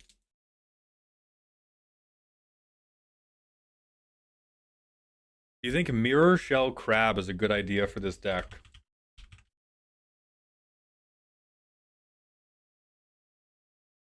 Holy fuck yes. Holy fuck yes. It's a little bit too expensive. But like, Reanimate should die so that you can quench somebody with Mirror Shell Crab. That's what I love about that. Bone Lord, thank you for the Prime sub for the 11th month in a row. Welcome back to the dog home. Dog home. Oh yeah, Obeka. Obeka would be really good at it.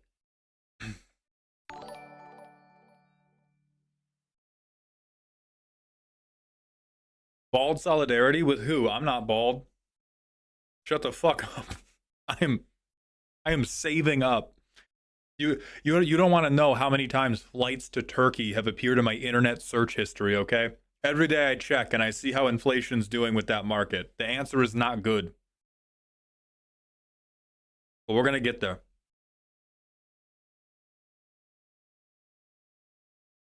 The actual fucked thing about me getting a hair transplant is I can't go to Turkey because the Turkish guys are gonna they're gonna try to give me too much hair and I'm gonna look weird. I think I would look genuinely strange if they gave me some 20-year-old like broccoli hairline. I need the Walton Goggins hair transplant where you still see way too much of my fucking forehead. I just got to stop losing ground. Okay, the Maginot line is breaking. The French are surrendering on my scalp, and we got to stop that shit.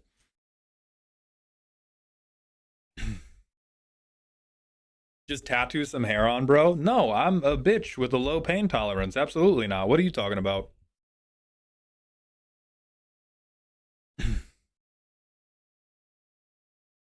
Don't you already look weird being half bald? You're joking, but I look very good right now. That's the thing. But we're right on the edge. Right now, I've got a very good, mature man hairline. We're totally fine. We lose one more inch, and I'm going into hiding. Half an inch. I'm getting a VTuber avatar. So we're good now, but we have to hold the line.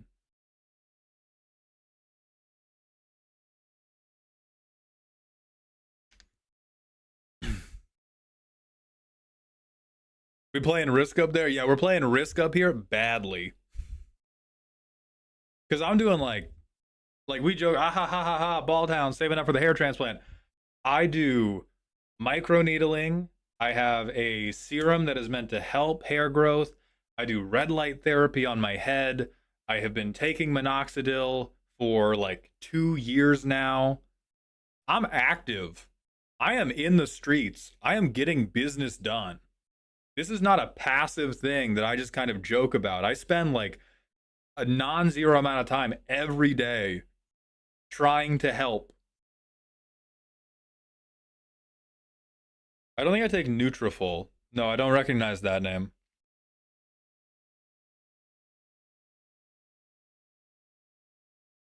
At what point do we start spraying hair? I would probably do a toupee before I sprayed hair on. Imagine spending a non-zero amount of time every day and still losing. Right, I don't have to imagine. It's awful. I do not recommend it. I'm, yeah, I'm fucking Belgium during World War II. It sucks.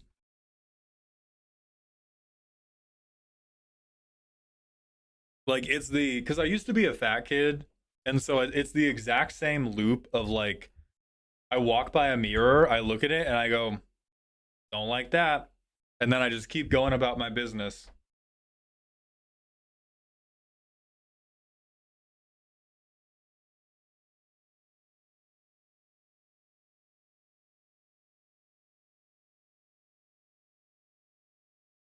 Okay, I think it's time to do White Bread's deck. And then Future Man X, are we around?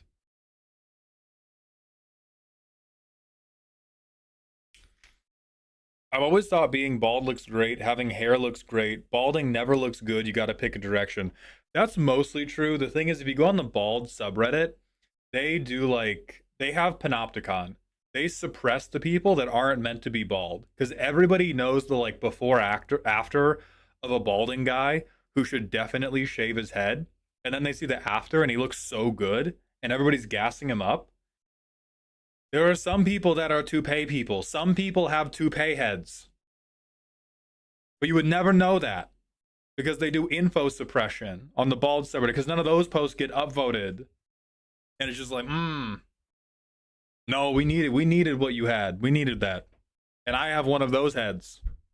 I have a toupee head. I've been bald. It's not good.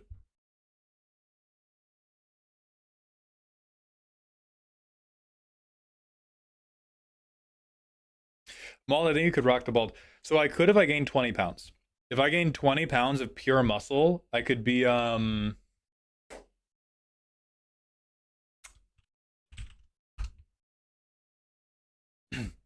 I gained 20 pounds of pure muscle, I could be like this guy in Whiplash.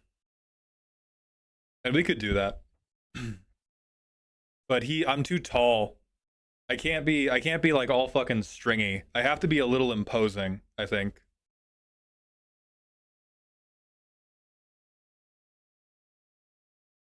Whiplash, Maul Down, Roasting Decks is a vibe. Right. Like, are you flooding or screwing? Are you going to be on my fucking curve?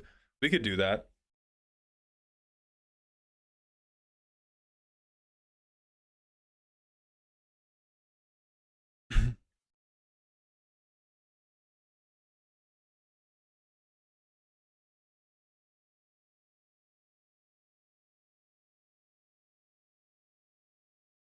Okay, let's see what White Bread has for us.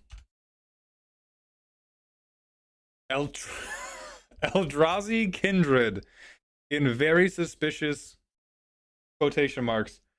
So we have reanimate something with no abilities. I get it now. Okay.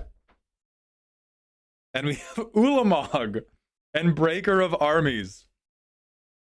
So I'm going to...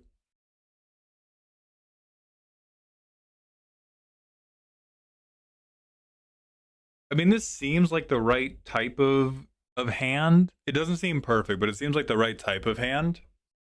I will discard Breaker of Armies to hand size and miss my land drop. Play my 1-drop. Play my 2-drop. Play my 3-drop. Everybody looks at me ominously. Turn 5. Witness Breaker of Armies, the vanilla 10-8. I don't hate that.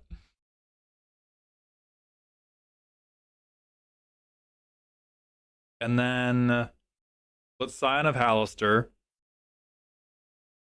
and Resentful Revelation. 1, 2, 3. All right, Emrakul is Emrakul is in the graveyard now. We'll put the land into our hand. These go in the grave. Next turn, instead of drawing a card, I look at these two. 1 to hand, 1 to grave. Crank that shit. Prepare for Emrakul, the vanilla 13/13.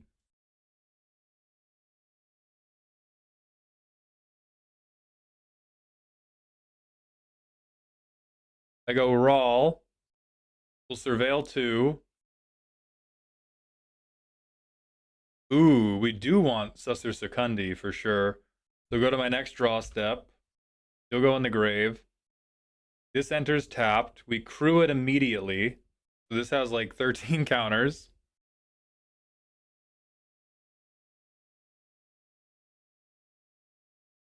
And then... I think we would take Ugin to hand. This Planeswalker is some crazy shit in here, by the way. Get a Surveil 2 again. Damn, okay. It's kind of hot. It kind of sucks how few things we have to reanimate. Surveil 2, draw 2 cards. No. But Scion of Hallister says instead of drawing, we look at these two. There we go. We take Toxic Deluge and we crank that and we get Kozilek. No abilities. But I have a lot of power on board.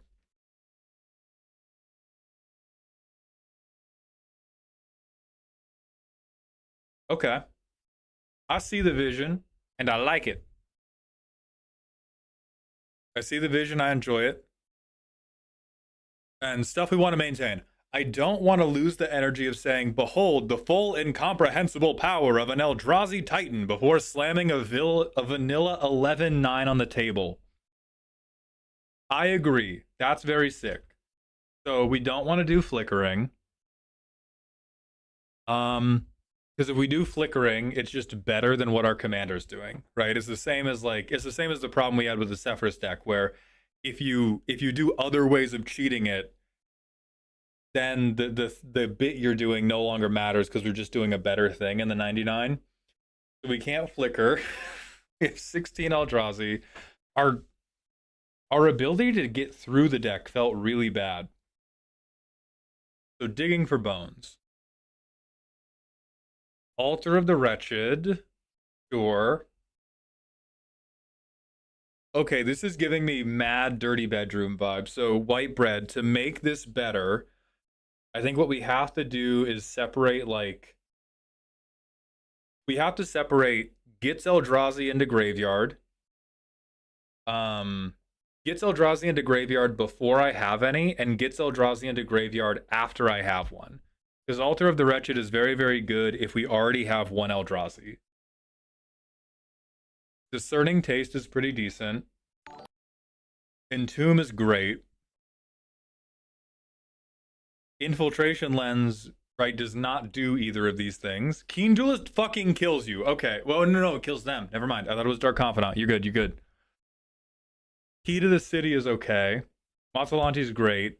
Night's Whisper doesn't do it. Offnap Goat doesn't do it. Rankle kind of does it.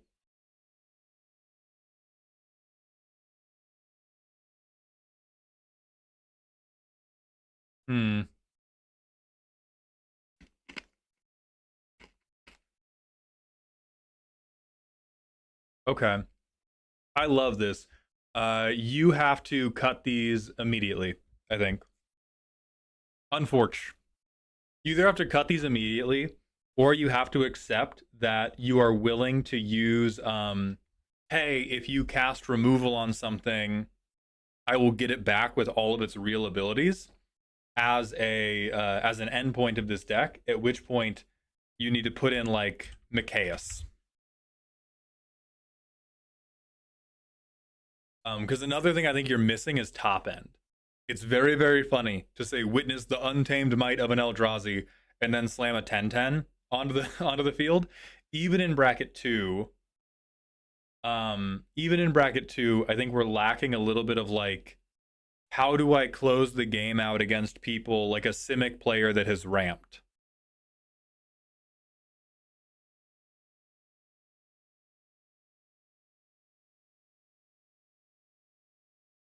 Yeah, I think we would want Mikaeus to come down. Like, Mikaeus is board wipe insurance, in my mind. We wouldn't want to play him until we already have, like, 3 or more Eldrazi on the field, and the game is starting to, like, heat up a little bit, and then we slam down Mikaeus and we say, okay, if you board wipe me now, I'm going to get all the Eldrazi back for real. Deal with it. We don't have to do that if we don't want to, but I do think it would be useful, because I worry about what we do against just, like, a green deck that has dirtled for 5 turns.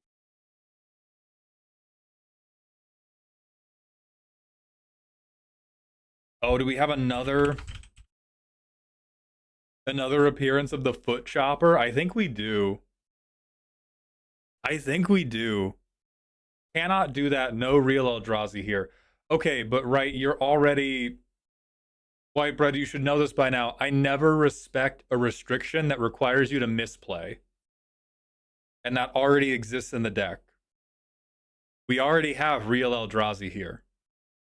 Because if you want to protect your commander...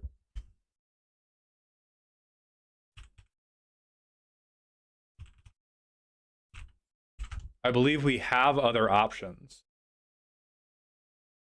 So you have this, which is in there. You can make them indestructible. You can make them indestructible. You can make them indestructible. And so, like, we have other options that would defend against the same things and do not require us to misplay to maintain our theme. So it is either we replace the things that are forcing us to misplay, or we accept that this is a thing we can do in the deck. And okay, so we're gonna 1-for-1 those. Aren't there reanimate things that only get little creatures? Yeah, they're more common in white, but we do have, like... You could also just do unearths. Yeah. If you saw in half a creature brought back by this guy, would the copies come back with their abilities? I don't know. I don't know enough about the rules.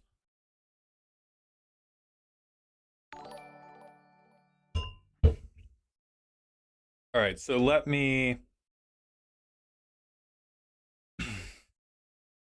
I think I'm only going to talk about the nuts and bolts of this deck because the gimmick is fucking awesome.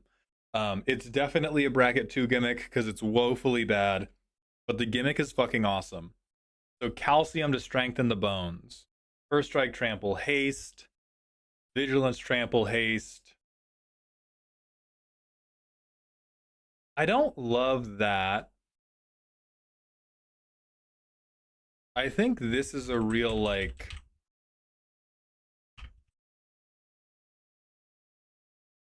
One of these. One of these. The unrestrained power of an Eldrazi with 22 fucking counters on him. Like, that's a good top end piece. I think the 10/10 having a few keywords doesn't do quite, like, we need some way to escalate. Because what we're doing with this deck is we're turning the volume up to 7 really fast, but we can't turn the volume to 10 like other people can. And this doesn't really run afoul of any of the restrictions we want to have. The other thing, I don't think I agree with these 2 mana options. And follow me on this. If you have a 2 mana thing that gets something into the graveyard, it does not make us reanimate any faster than a 3 or 4 mana thing, because we still have to tap out for our commander on 3. She is not going to have haste with any of the haste enablers we have other than Lightning Greaves, which we should not be relying on, which means we have to get to untap step of turn 4 before we can do this, and at which point we could just spend 4 mana on a bigger spell that was more likely to find the thing we wanted to do. And so our 2 mana stuff should probably be different. Like, our 2 mana stuff should probably not be, oh, I'm going to try to fill the graveyard. We probably want more like 4 and 5 mana fill the graveyard.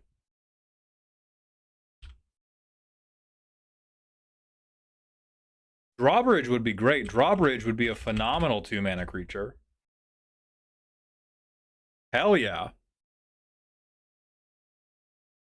But if we're going to do something at 2 mana, it should give us some sort of like payoff later. Either haste enable the thing we reanimate, haste enable our commander, operate as protection, be another valuable synergy piece. Like, what do we have?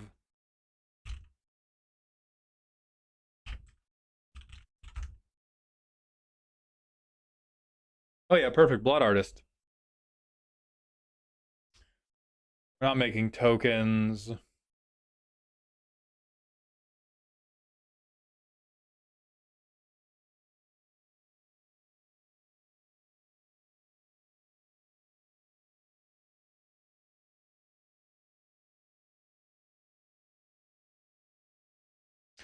This one I only like more because it does it every single turn, right? Like, we could pay 2 mana to do it one time immediately, or 2 mana to do it every turn for the rest of the game. Oh, Ripples is in? Fuck me running. Oh, it's right there. What else do we have that's worth a singular goddamn? I don't really care about Tainted Pack. We talked about Crashing Drawbridge.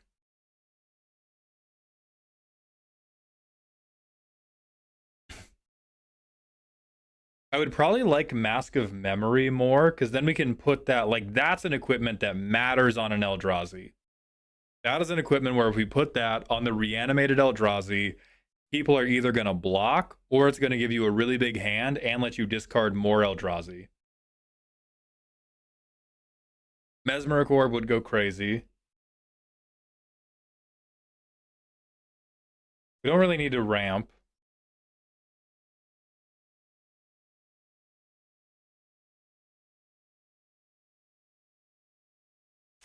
Sting would be really fun if we could get a more full graveyard. We don't care about it. We don't care about it right now because our graveyard's just not full enough. But if we got the graveyard full, holy shit.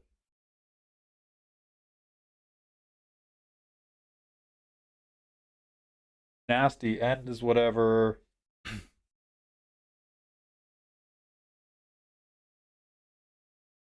I think you could timepiece. Do we have timepiece already? No, I think you could timepiece for the same reason you could Ripples of Undeath. Like, Ransack the Lab is cool. We don't need anything other than our commander to make this work.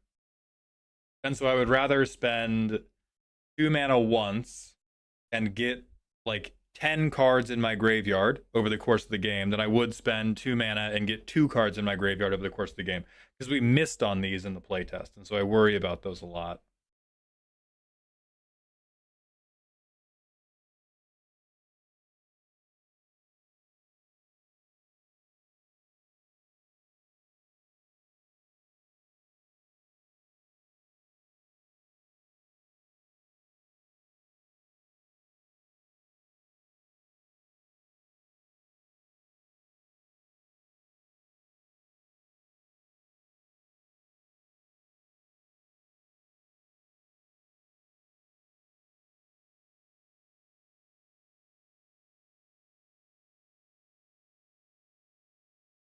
And then the rest of these are not very good, which leads me to believe our 2 mana option should just not be very many things. Like, I think you replace Ransack the Lab and Resentful Revelation with Mask of Memory and Perpetual Timepiece, and it's just better every time. And then you slam the Foot Chopper, and we're very happy. God, this is the worst removal I've ever seen. Oh, but I'm running Lethal Scheme in my own graveyard deck, so I get it. All right, we can discard fucking snow permanent people.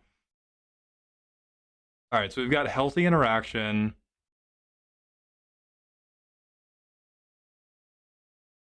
Okay. Here's my hard list, said with love and respect for the bit you're trying to do.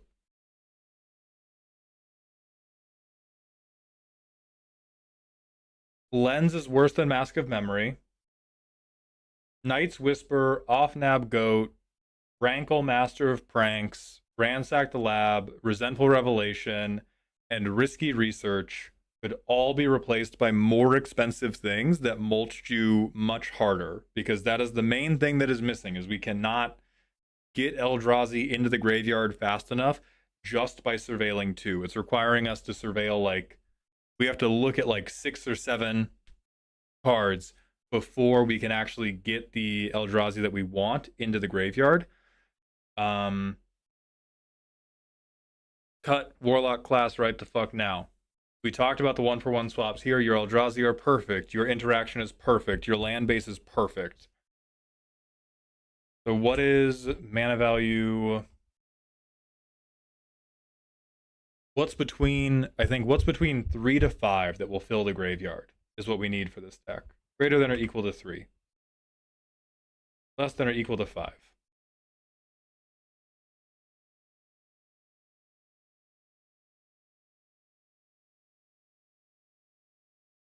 Would Blackmail be good so you can discard from your hand or target an opponent? I doubt it. I'm not as worried about discarding because it's hard for us to find shit in the first place.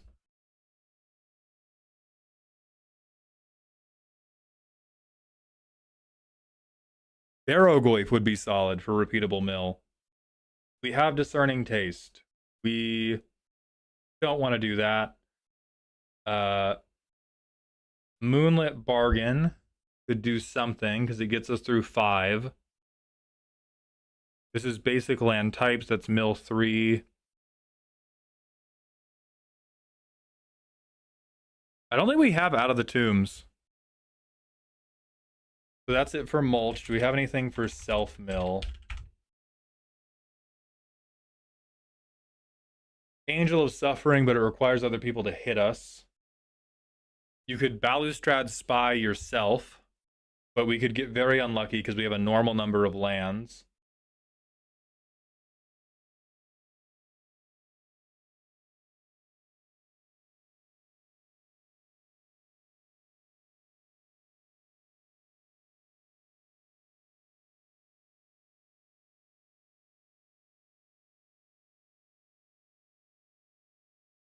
Oh my lord.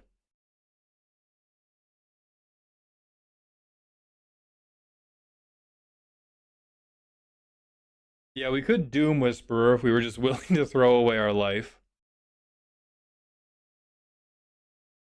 That's only 4. That's still not very much better. Reanimate would fuck us. Okay, what about looting?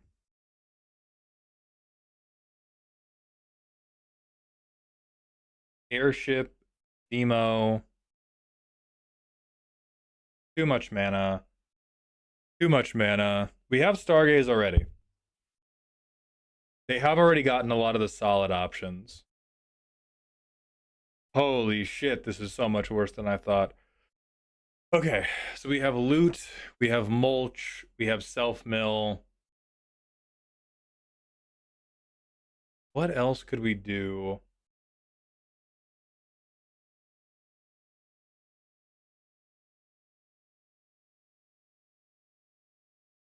The problem with Peer into the Abyss is it's so expensive. Like, we're not going to get the mana. We're not going to get the mana to do that. Rummage? I don't think black can rummage, but I'll... Oh, shit. Never mind. Oh, it's blood token shit. Never mind. Yeah, that's awful.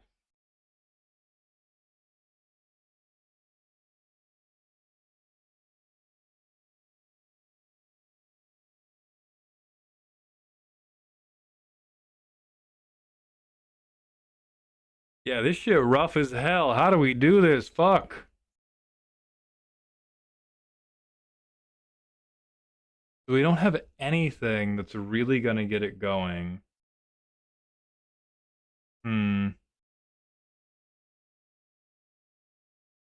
may be better off just trying to burst draw, or yeah, you could use dredge cards. The dredge cards would probably be best for this. Oh, wrong one. I have too many. There we go.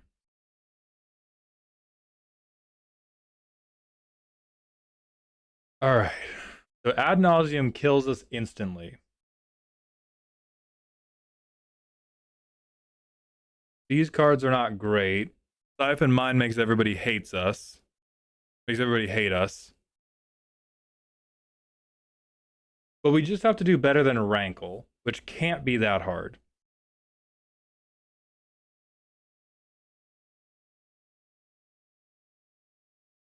Yeah, Altar of Dementia is really good to get to the second Eldrazi, but it doesn't get us to the first. Oh, we really want Wretched Bone Mass. We have like no small creatures in the deck.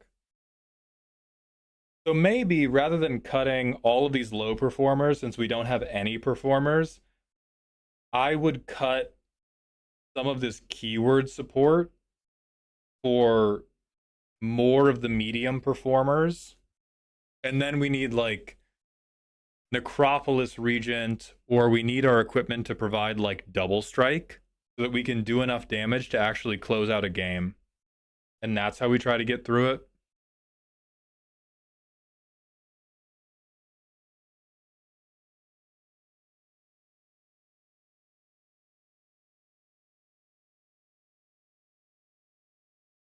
This is only 3. We can do some card draw. Not really enough. Yeah, the plan might have to be, I'm going to reanimate one Eldrazi, but I'm not going to keep it because I am always going to try to put the first Eldrazi into a device that will mill me or draw me to the second Eldrazi. So you run Altar of the Wretched, you could do Disciple of Bolas, you could do Shadowheart, and then all you have to do is find one Eldrazi, and any of those other pieces will more deterministically get you to the next Eldrazi, rather than running this dog shit, respectfully. So respectfully. So then we have Shadowheart, you have Disciple of Bolas, which I talked about. Ruthless Technomancer just does treasures. Or we could use the Foot Chopper as well. Yeah, the more I think about it, the more I think that is what we have to be on. We have to use Burst Draw to turn our first Eldrazi into the second, third, fourth Eldrazi. And we have to do less like, okay, 3 cards at a time, because there just aren't enough Eldrazi to make 3 cards at a time work.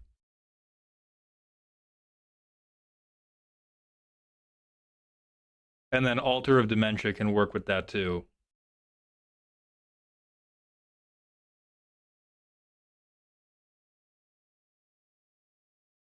And then I think we're rocking. I like this one too. I think we have kind of let ourselves down. We have like the $3,000 deck running Ransack the Lab does fry me a little bit. What is making this 3? Is it just like all the printings of the Eldrazi's? Or did you... No, you used $16 swamps. Okay, that's why. Yeah, you're rage baiting me, you little fuck ass. But this is a great idea. I think it's a phenomenal idea to be like, yeah, prepare to be Eldrazi'd all over. There are 9/9, no abilities. Great. So get burstier. Get burstier, get less responsible here. Casting these guys before your commander doesn't matter. So adjust for that. and then I think you have a way better time. Um, and it's funny as hell. Thank you very much for submitting. I think that is going to bring us to the end of this show today. I definitely dallied too much for us to do the free roast giveaway, but I will figure out when we are doing the next one. I don't think we saw Future Man X today, but we will be seeing. Okay, so we will definitely have a roast stream this coming Sunday, because Future Man X will be there, and we have to fulfill their roast. So thank you all for being here. We're going to find somebody to raid and then close it out for the day.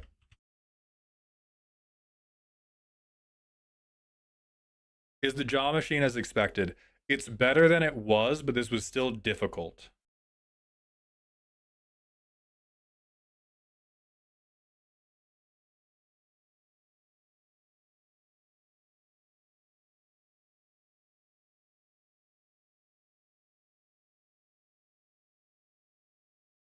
Girls Play is live. We will hit Girls Play. Hit them with the Bald Kai. That's exclamation point Bald Kai if you don't know it. Thank you all for being here and coming back to one of the first recovery streams. I will see you all later this week. Join the Discord for announcements if you haven't already. I love you all. Goodbye. YouTube, that's just it for us, but I'll see you whenever I'm live next.